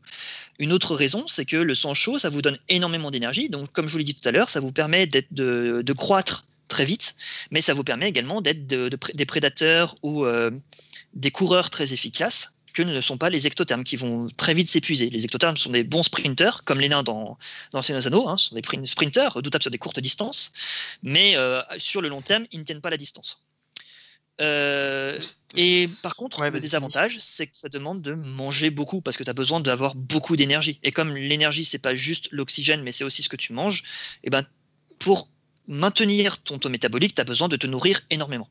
Donc c'est là la contrepartie qu'il y a entre les ectothermes et les endothermes.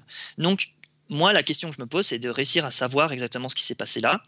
Et je vous la dirai peut-être dans 1 an et demi, parce que je suis encore au stade de faire des recherches.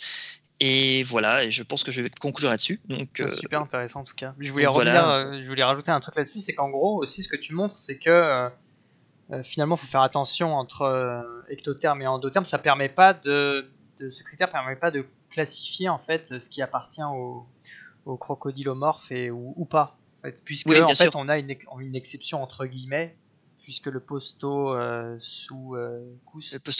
ouais.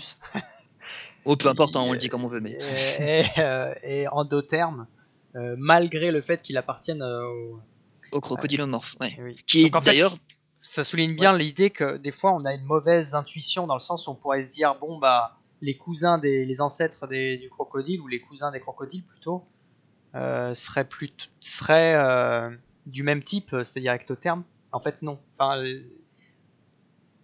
ce que je veux souligner, c'est le fait que c'est généralement le cas. Hein.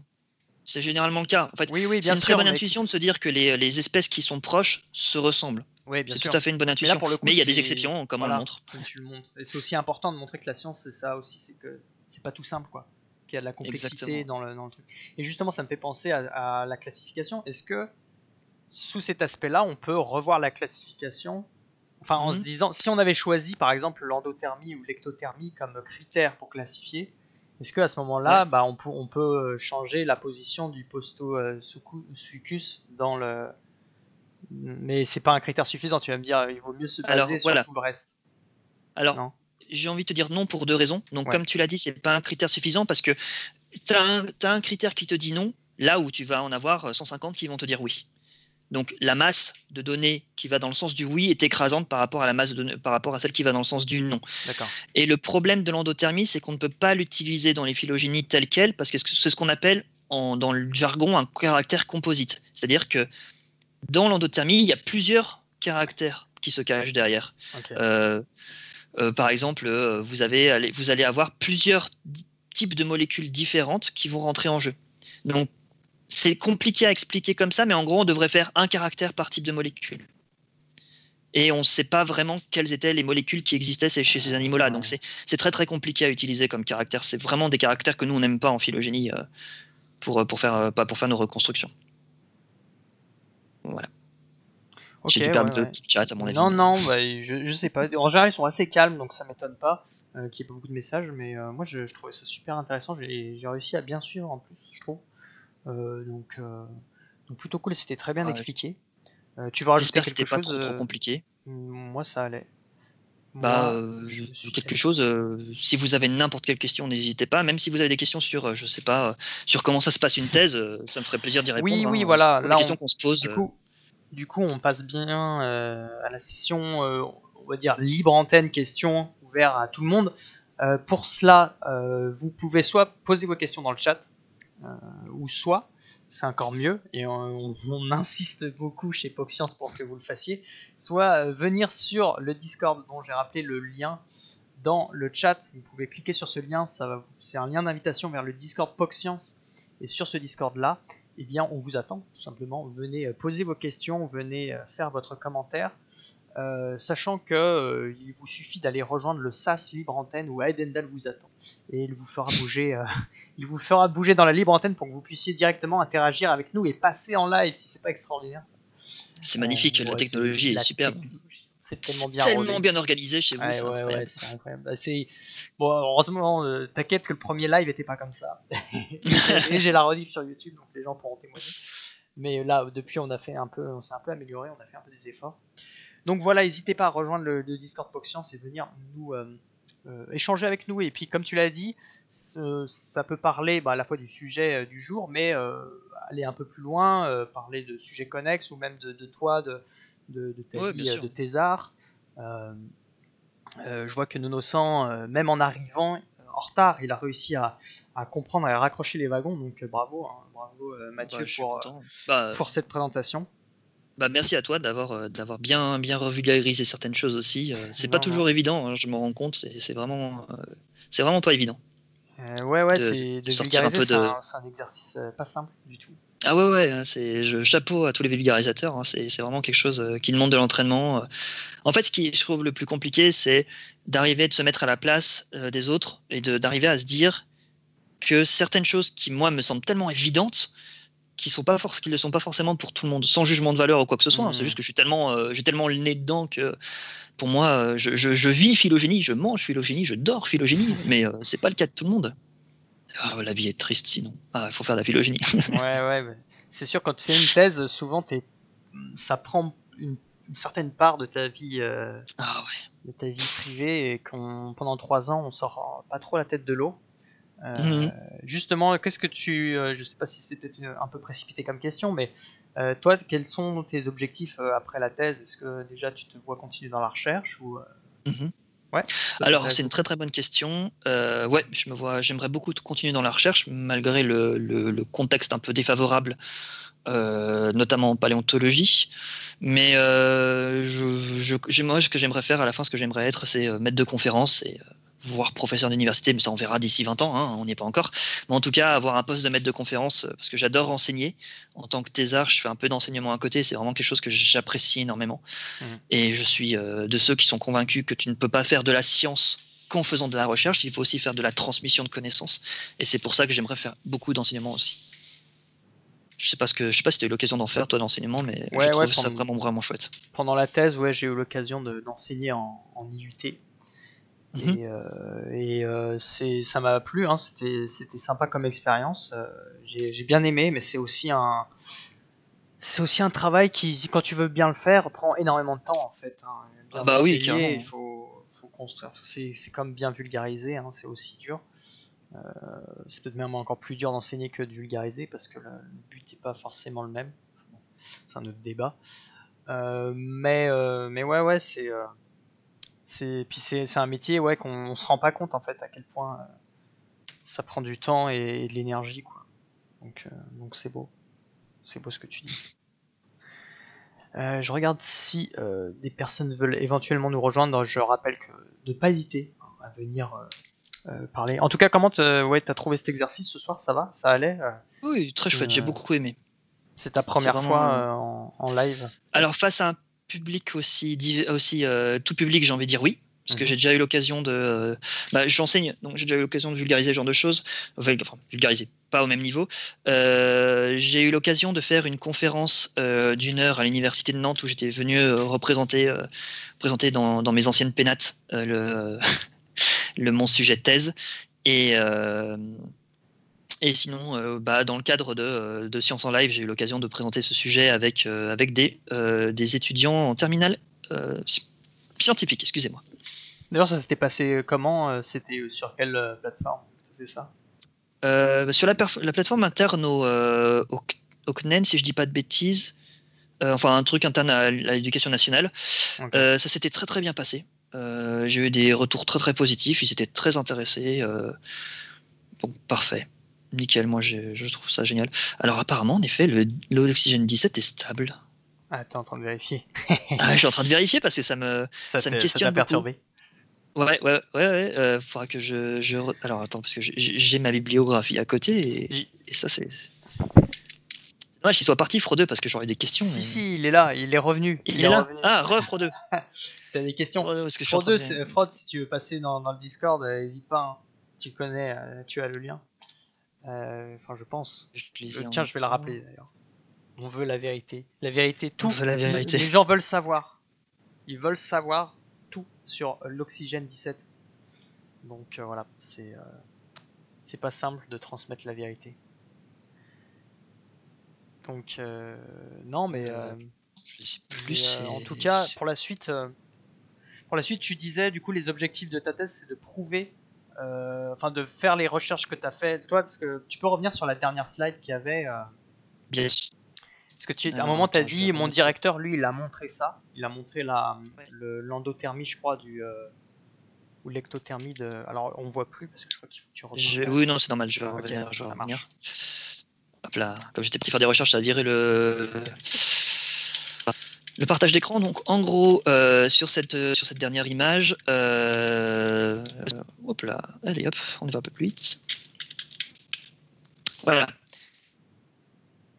Ce qu'a fait mon collègue qui lui a terminé sa thèse, c'est qu'il a étudié ce grand groupe, avec tous les dinosaures, les ptérosaures, Postosuchus, donc tout cela. Ouais. Et mon directeur de thèse, lui, il a rajouté ces données et il a rajouté Azendosaurus et l'ancêtre commun qui va avec. Donc lui, il allait jusque-là. Et moi, je vais essayer d'aller ici, sachant qu'on a un article qui va pas tarder à sortir sur Araripesuchus. Il reste à étudier d'autres espèces encore. Alors moi, j'ai une question. Les fossiles, tu les as comment en fait?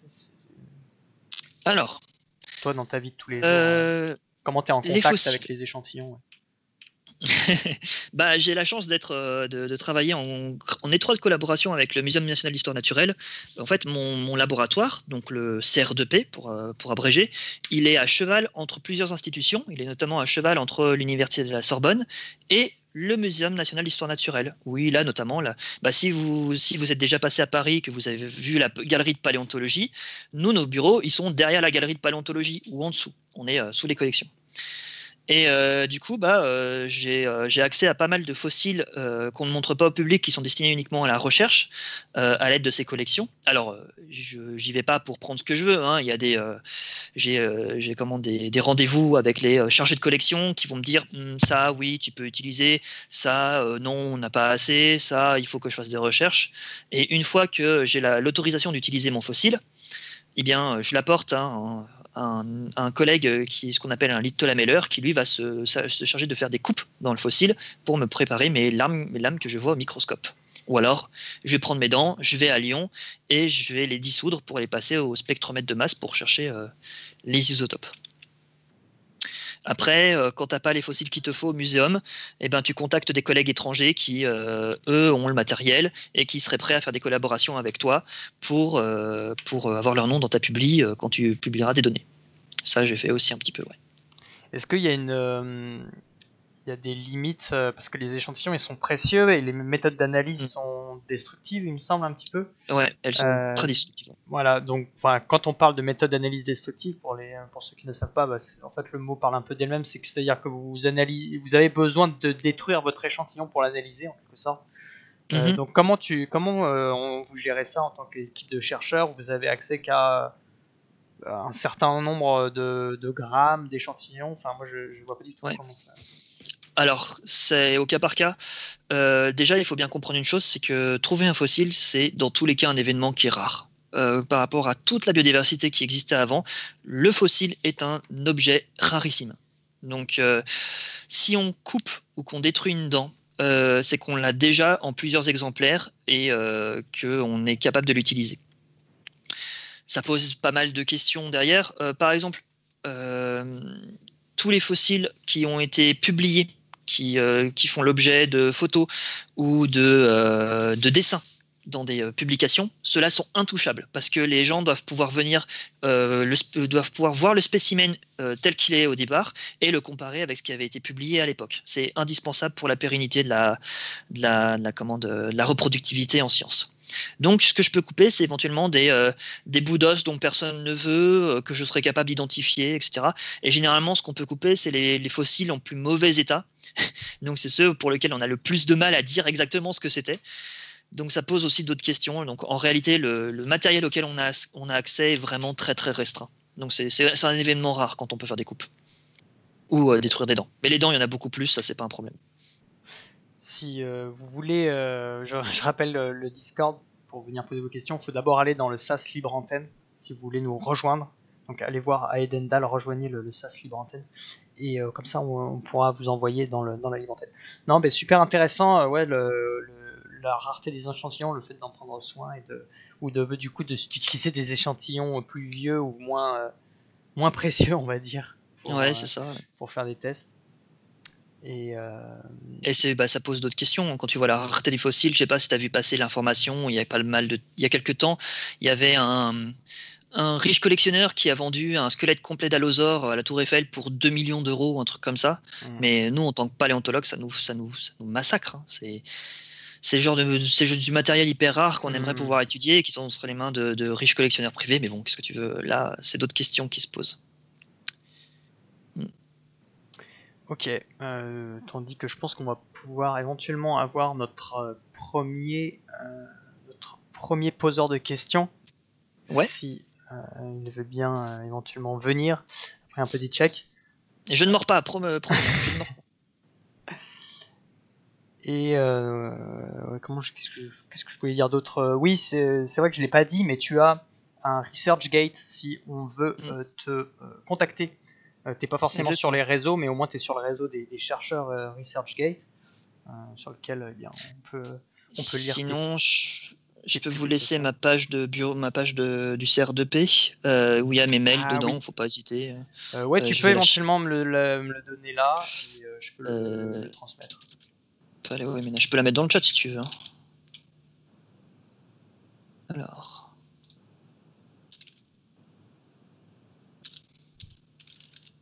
Oui, t'as accès au chat là, c'est bon? Oui, j'ai une fenêtre Twitch à côté. J'ai même déjà parlé sans qu'il le sache. Cool. Bonsoir. Bonsoir. Attention.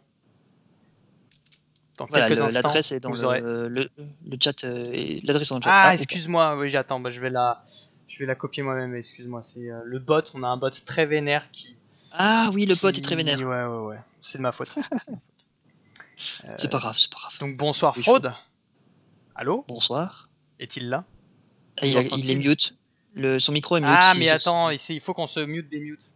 On n'est pas très intelligent. Oui. C'est bon. Alors, je change de Ouais. Là tu nous entends normalement. Voilà, je suis là. Ouais. Bonsoir. Tout va bien? Bonsoir. Salut, Salut, tu nous on va y entends? arriver. Ouais, j'ai tout le monde à 5 sur 5. C'est bon, Parfait. Mais non, en fait, faut que faut couper le live. faut que je coupe le live, évidemment, pour pas avoir mon écho. Comme ça, je peux me parler à moi-même. Ouais, sinon c'est Ça compliqué. me change pas d'habitude, quoi. Ouais, c'est un peu troublant. Du coup, tu avais une question, tu voulais nous expliquer éventuellement l'Oxygène 17?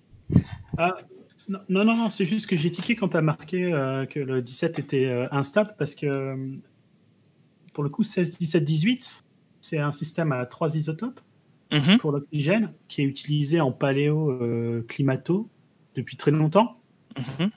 Et alors c'est vrai que le 17 est rare, du coup il est difficile à mesurer, du coup parfois on essaye de s'en passer et on fonctionne uniquement sur le delta 18. Mais par exemple pour la classification de l'origine des météorites, c'est l'outil de choix. Ouais. En fait, tu regardes la composition isotopique de ces 3 machins dans des cailloux de l'espace et tu vas faire des groupes. Et comme tu as 3 isotopes, tu peux relier ces groupes et déterminer s'ils viennent du même réservoir isotopique ou s'ils diffèrent l'un de l'autre par des transformations physico-chimiques. Non, mais c'est vrai que maintenant que tu m'en parles, ça me revient. Je me souviens de pourquoi on utilise le 18, et tu as raison, c'est pas parce que le 17 est instable, c'est justement parce qu'il est encore plus rare que le 17 en termes Ouais. de présence atmosphérique, et que du coup, ça nous permet d'avoir des différences dans les spectromètres qui sont encore plus importantes et qui ça permet de voir encore plus la différence Et est-ce qu'en paléo, par rapport à l'oxygène 16. Oui, pardon. Aussi. Est-ce qu'en paléo, c'est possible d'utiliser un tel système que décrit Freud, c'est-à-dire avec 3 composantes, l'oxygène 16, 17 et 18, et qu'on peut comparer les uns avec les autres? Enfin, a priori, le 17, tu disais, c'est pas trop le cas pour lui. Alors, si, je pense que c'est faisable, mais honnêtement, je sais pas dans quel contexte ça pourrait se faire. Je vois aucune raison en fait que ça ne pourrait pas être faisable. Mais après, A priori, vas-y. après, ça dépend de ce qui est vraiment intéressant. Mais je veux dire, si tu as une dent ou si tu as un os à dissoudre, ton 17, tu vas le voir. Mhm. Oui, bien sûr. Oui, non, mais complètement. On va le voir. Voilà. Oui, on va le voir. Mais ouais, parce que comme je te disais, comme on récupère le 16 et le 18, parce que la différence est encore plus criante entre les deux et les ratios sont encore plus importants. C'est pour ça qu'on va plutôt utiliser ces deux-là. Mais merci pour le coup, j'avais complètement zappé cette affaire. T'inquiète, il n'y a pas de problème. Il y avait un autre commentaire ou une question éventuellement? Ah si, t'en as posé une autre dans le chat, j'ai vu. Tu voulais savoir où je fais ça à Lyon? Non, mais ça c'est. Ah, c'était. C'est pas intéressant.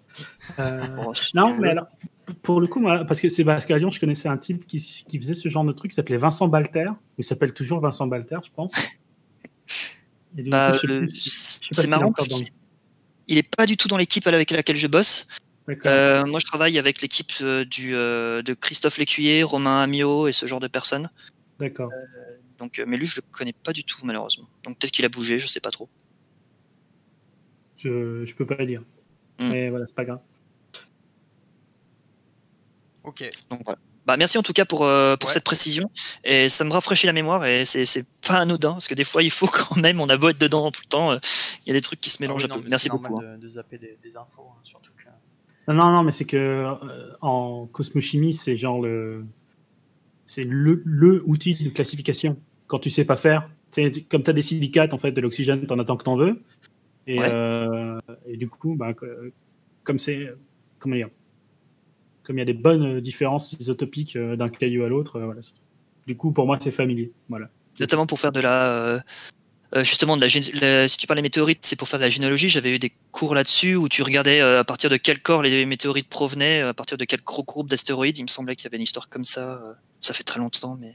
Le corps parent, c'est ça? Ouais, les corps parents, ouais. Voilà, c'est ça, c'est ce genre d'idée. Alors ça, c'est un peu difficile, mais c'est comme ça que tu retraces, alors en partie, l'histoire de l'eau. Comment l'eau a modifié la surface des astéroïdes, etc. C'est comme ça que tu montres que Mars et la Terre sont pas faits à partir du même réservoir, etc. Alors, Ouais, du coup, j'avais tu fais pas de phylogénie parce que tu as quand même, Alors, au maximum 30 espèces, quoi. Mais c'est tu peux faire des limite. phylogénies avec 5 espèces, hein, c'est pas un problème. Ouais. J'aimerais en faire, mais ce serait une thèse en elle-même. Donc, ce sera peut-être pour les post-docs ou ce genre de choses. Mais ça reste un de mes projets. À la base, je suis formé pour faire de la phylogénie, et c'est mes amours premiers, donc peut-être que j'y reviendrai un jour. C'est tout ce que j'espère.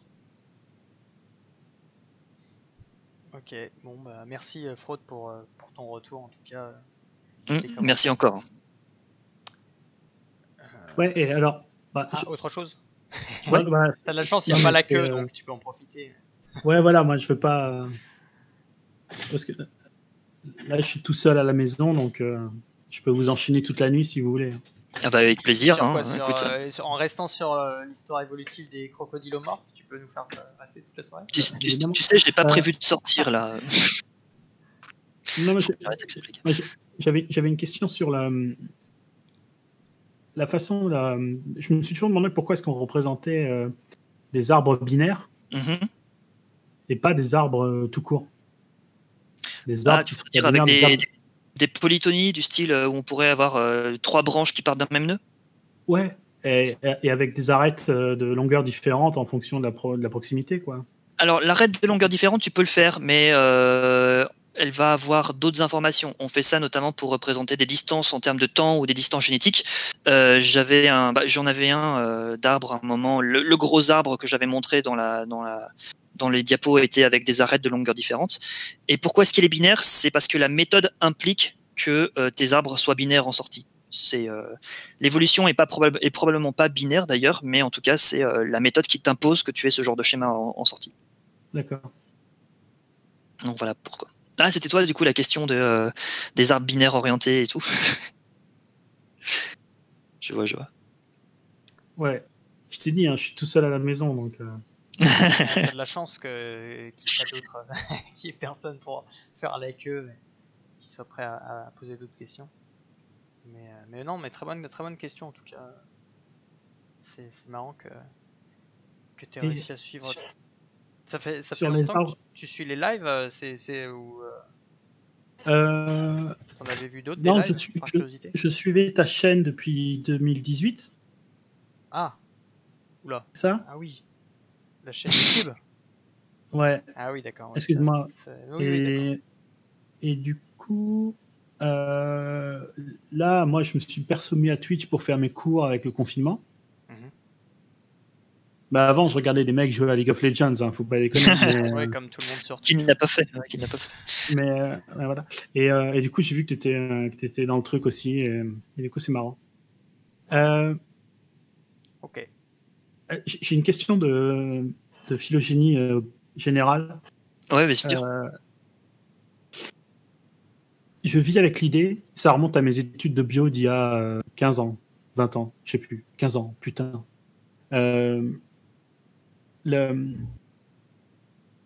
Tu dis qu'on utilise énormément les indices crâniens.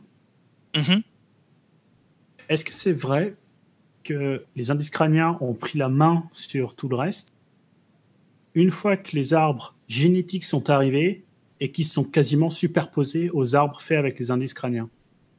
Alors, crânien, c'est uniquement pour les crocodiles. Hein. On peut utiliser pour d'autres groupes d'animaux, on va utiliser tout l'organisme. C'est juste qu'il y a une tradition historique qui veut que chez les crocodiles, on n'utilise que le crâne. Mais on se rend compte maintenant que c'est pas ça. C'est vrai et c'est pas vrai. Parce que moi, j'y vais avec l'idée que on utilisait le crâne et que ça marchait diaboliquement bien pour à peu près tout, quoi. Non, justement, non, ce serait tellement simple. Non, ça ne marche pas suffisamment bien, surtout chez les fossiles où tu as pas mal de parties manquantes. Et en termes génétiques, oui et non. Tu as certains groupes pour lesquels on a une bonne superposition des deux arbres, et dans ce cas-là, on était conforté dans l'idée qu'on avait trouvé quelque chose d'à peu près cohérent. Et dans d'autres cas, il y a eu des dissensions très importantes, notamment en ce qui me concerne, les crocodiles actuels, on a pu faire des arbres des deux natures, et ces deux arbres sont partiellement incompatibles. Donc du coup, il reste encore des questions à résoudre là-dedans. Donc c'est pas... On continue à faire la phylogénie aujourd'hui parce que tout n'est pas résolu et heureusement, sinon j'aurais pas de travail et je fais un boulot. Donc non, c'est toujours en plus les méthodes progressent, elles changent. Il y a des biais qu'on finit par comprendre et par dépasser. Donc c'est toujours j'ai envie de dire, c'est une discipline en constante évolution, un peu comme nos objets d'étude. Et est-ce que dans les collections, tu as des individus à des âges différents, genre un juvénile, un embryon, un adulte, ou est-ce que ça c'est genre ok, il y en a un, on l'a trouvé une fois, une série où on voit la croissance d'un truc? Alors ça dépend. Ça existe ce genre de choses, des séries de croissance, ça existe, mais pour des espèces qu'on retrouve bien dans le milieu fossile. Il y a pas mal d'espèces que j'ai présentées. Alors je sais pas si j'en ai présenté, mais en tout cas il y a pas mal d'espèces que j'ai dans mes phylogénies qui ne sont connues qu'à travers un seul spécimen. Ouais. Mais dans le cas par exemple, chez les dinosaures, on a pas mal d'exemples comme ça. Tu prends les Maiasaura qu'on a retrouvé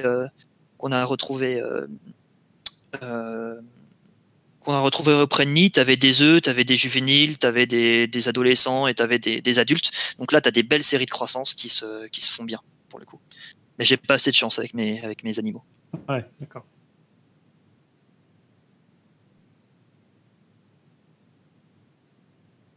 Puis je lis Staneria qui nous dit qu'elle est pas assez calée. Tu sais, toutes les questions, il n'y a aucune question qui est bête. Hein. Oui, on rappelle qu'il ne faut pas avoir peur de... C'est pas parce que aussi vous êtes arrivé à la fin ou que vous avez raté une partie du contenu qu'il faut vous dire ah non, je vais sans doute poser une question bête, c'est pas grave en fait, même si on doit revenir sur des notions qui ont déjà été dites, il n'y a pas de souci. Et même des questions qui sont plus de l'ordre de la bio générale, on va dire, vous pouvez quand même essayer de les poser. Donc voilà, hein, parce qu'on a quand même un doctorant en face de nous, hein, c'est pas n'importe qui. Si, c'est n'importe qui. Pas tout le monde est docteur. Pas tout le monde est docteur. Alors, heureusement, ça me laisse plus de chance pour avoir un boulot plus tard. Ouais, je te souhaite du courage pour tes objectifs. Il va en falloir. Ouais. Est-ce que d'ailleurs à l'avenir t'aimerais être plus sur le terrain en fait, je me rends pas compte de la recherche s'il y a toujours des équipes qui découvrent des fossiles régulièrement ou c'est un truc qui s'est un peu arrêté, où c'est de plus en plus dur et... Non, c'est quelque chose qui se fait beaucoup encore aujourd'hui, notamment au Muséum d'Histoire Naturelle. On a un chantier en fouille tous les ans en été qui se fait du côté d'Anjac, dans les Charentes-Maritimes. T'as d'autres... Bon, généralement, ce genre de site de fouille, il est un peu planqué, donc c'est pas très exposé au public parce que sinon on a tendance à vite se faire piller par tous ceux qui passent et c'est un vrai problème. D'un point de vue législatif, il n'y a rien qui protège un site de paléontologie. Un site d'archéologie, ça commence, mais un site de paléontologie, ça n'est pas reconnu patrimoine national, donc il n'y a pas de protocole de sécurité ni quoi que ce soit. Donc c'est pour ça qu'on n'en parle pas trop, parce que c'est un peu un secret de professionnel pour éviter que le matériel ne disparaisse. Mais ça continue à se faire, Mais si tu veux, particulièrement en thèse, c'est moins vrai plus tard, mais particulièrement en thèse, tu ne vas sur le terrain que si tu as une raison d'aller sur le terrain. Tu vas sur le terrain parce que tu cherches à répondre à une question spécifique, à trouver un fossile d'un organisme en particulier. C'est rare quand tu vas sur le terrain juste pour exploiter un gisement. Particulièrement en thèse, parce que tu as tellement peu de temps pour faire ton sujet que si tu vas faire des fouilles, c'est que tu fais des fouilles c'est que tu fais une thèse sur un gisement précis, en réalité. J'ai cru comprendre que quelqu'un est arrivé. Ou quelqu'un est parti. Non, il y a toujours Non, ça n'a pas changé. C'est moi qui suis revenu parce que d'accord. Je me suis barré par fracture numérique. Pas de souci. Je vois qu'il y a une question dans le chat. Il y a des problèmes de moyens dans ton domaine de recherche. J'ai cru comprendre que c'était pas simple. Alors, faut comprendre que c'est compliqué pour tout ce qui est sciences fondamentales aujourd'hui. On n'a pas forcément beaucoup de crédits de recherche et on n'ouvre pas forcément des postes. Donc, si tu veux, c'est un peu l'embouteillage à l'heure actuelle pour trouver un poste, parce que il y en a tellement peu qui s'ouvrent en France que quand il y a un concours qui s'ouvre, t'as les gens de ta génération, les gens de la génération d'avant, les gens de la génération encore avant, et ainsi de suite, et t'as plein de gens qui postulent pour le même poste. Donc c'est pour ça que c'est difficile à l'heure actuelle d'avoir un poste de maître de conf ou de chercheur CNRS. Certaines disciplines s'en sortent mieux que d'autres, ça dépend des politiques actuelles, mais en tout cas la paléontologie, c'est rarement la discipline qu'on va avoir tendance à privilégier de ce point de vue-là. Mais c'est pas perdu pour autant. Ok. Et toi, tu vois pas d'autres. Désolé d'insister, mais. Non, Tu vois. t'inquiète. C'est vraiment ton objectif de vie, c'est vraiment la recherche. Ouais. C'est ta passion. Oui, c'est ma passion, c'est quelque chose que j'aimerais vraiment faire et que j'aimerais vraiment aller jusqu'au bout. Après, si ça marche pas, il y a un moment, je me ferai une raison et je ferai autre chose. Hein. Quoi, je sais pas, mais je trouverai autre chose. C'est depuis vraiment tout jeune que t'étais attiré par ça, par le côté. Ou c'est venu vraiment plus tard en fait? Bah alors, quand j'étais gamin, je voulais être paléontologue. Et puis, mais quand j'étais gamin, je voulais être un tas de choses. Je voulais être paléontologue, je voulais être vulcanologue, je voulais être plein de choses. Et c'est vraiment très récemment que je me suis remis dans la paléontologie. À la base, j'étais plus parti pour être phylogénéticien de manière générale. Mais comme c'est pas incompatible, hein, tu as des phylogénéticiens qui travaillent uniquement sur du matériel fossile. C'est comme ça que j'y suis retourné. Bon, on essaye, cheval kicker, on essaye. Ok, bah c'est cool. Moi j'ai plus trop d'autres questions. Si vous avez des questions, n'hésitez pas dans le chat. Je pense que de toute façon on va pas trop tarder à y aller, peut-être d'ici 5 minutes. Ah oui, j'avais pas vu l'heure. T'as vu, il est tard. En plus ça passe vite. C'est pas toi qui me disais, je comprends pas comment ça peut durer 2 heures malgré le fait que c'est peut-être pas toi. Qu'est-ce qui me disait, je crois pas que c'était moi, mais non, mais j'ai dû confondre. Parce qu'il y a des fois des invités qui me disent mais comment une présentation de 15 minutes peut durer 2 heures. Bon bah voilà, vous voyez l'exemple. Et là c'est bien parce que ça fait un peu l'horaire que je voulais. C'est-à-dire que j'évite que la conf dure trop longtemps pour que ça soit un minimum regardable en replay, quoi, tout simplement. Bien sûr. Et là voilà, je pense qu'on atteint le bon format. D'habitude je dis 22 heures max, mais là c'est un petit peu dépassé, c'est nickel. Voilà, je pense qu'on va s'arrêter là, sauf si vous avez si t'as encore quelque chose à dire éventuellement, ou si Fraude, puisque je vois que t'es encore là, a quelque chose à dire. Mais sinon, je vais donner la parole à Samuel, si tu es. Ouais, je veux savoir le dessin. Tu veux quoi? Ah oui, tu veux savoir le dessin. D'ailleurs, le dessin de Samuel qui est disponible sur le multi-Twitch, dont le lien est dans le chat. Donc je vais moi-même aller regarder parce que pour le coup, j'ai pas du tout suivi. J'espère que Samuel a eu le temps parce que des fois, quand ça dure pas 3 heures, il a du mal à finir. J'ai anticipé que ça allait être court, en fait, surtout par rapport à la conf de lundi. Hein. Oui, et du coup, j'ai essayé de speeder et puis de partir sur un truc assez simple.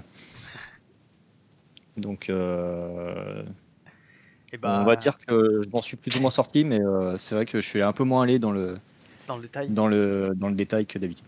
Mais je note que tu es resté dans le sujet et ça me fait très très plaisir. C'est vrai.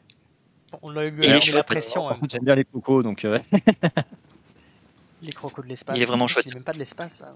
C'est ça qui est ouf. Et pas d'espace du coup. Apparemment, parce que moi, on m'avait dit, tu verras, il fera un crocodile bionique ou un truc comme ça. Je l'avais dit. J'ai évité pour de vrai en plus. Ça aurait été comme chouette, quoi, j'avais deviné ton style. Hein. Quand même, hein. Au bout d'un moment, on voit ce que tu préfères quand même dans les univers. Bon, mais j'ai tendance à trop partir, je trouve, dans ce genre de direction quand j'ai pas d'idée, quoi. Okay. Donc j'essaye de varier. Ça marche, Samuel. Est-ce que tu veux faire un commentaire ou poser une question éventuellement, Mathieu?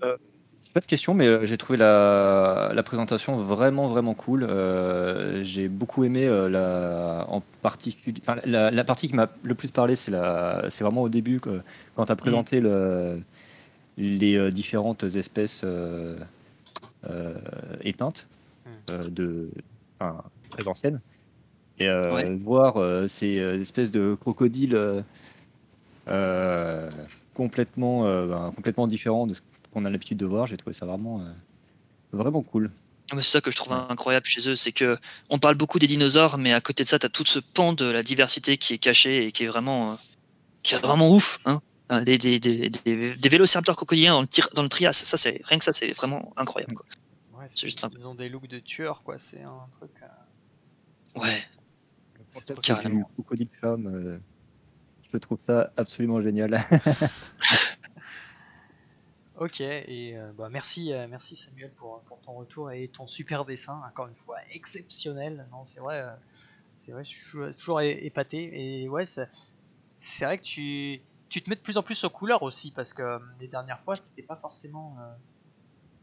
J'essaye forcément les plus colorés. Là, J'essaye d'intégrer ça de plus en plus. à ton style. Mm. Ok. Bon, bah, si comme personne d'autre a priori a de questions, on va s'arrêter là, parce que de toute façon aussi il est l'heure. Merci à tous, merci au chat d'avoir été là, à nos spectateurs d'avoir suivi cette magnifique conférence. Merci à toi Mathieu d'avoir donné cette présentation vraiment très très bonne, très bien vulgarisée. Moi j'ai carrément tout compris et je le dis pas souvent. Ah, merci beaucoup. Vraiment bravo, félicitations. Et merci à Samuel aussi pour ton super dessin. Je vais aller tout simplement raider l'ami du collectif Conscience de l'ami Théo qui fait un live en ce moment. On va aller voir ce que ça donne. Je connais pas le sujet de leur live, mais je pense que ça va être très cool. Sinon, je vous dis à très bientôt, à lundi prochain pour la prochaine conf. Je sais pas si ce week-end je ferai du live, peut-être un chill un peu à l'arrache. Voilà, pour savoir quand est-ce que je live, il faut me suivre sur les réseaux, comme ça vous saurez tout et vous ne raterez rien. Mais sinon, si vous voulez savoir quand est-ce qu'est la prochaine conférence, eh bien c'est lundi, comme tous les lundis à 20h30. Donc soyez au rendez-vous, soyez là. Mathieu, avant qu'on se quitte tous et qu'on se dise au revoir, est-ce que tu as quelque chose à dire? Je veux ton mot de la fin. Mon mot de la fin. Ouais. Les dinos c'est pas bien, les crocos c'est cool. Ok. Non, merci beaucoup en tout cas pour avoir été nombreux et présents et pour vos questions et votre intérêt, ça fait très plaisir de savoir que j'ai pu vous intéresser et merci encore d'avoir été là. Ok, bah merci surtout à toi pour cette magnifique présentation. À très bientôt tout le monde. Ciao, bye bye et merci encore. Salut. Salut.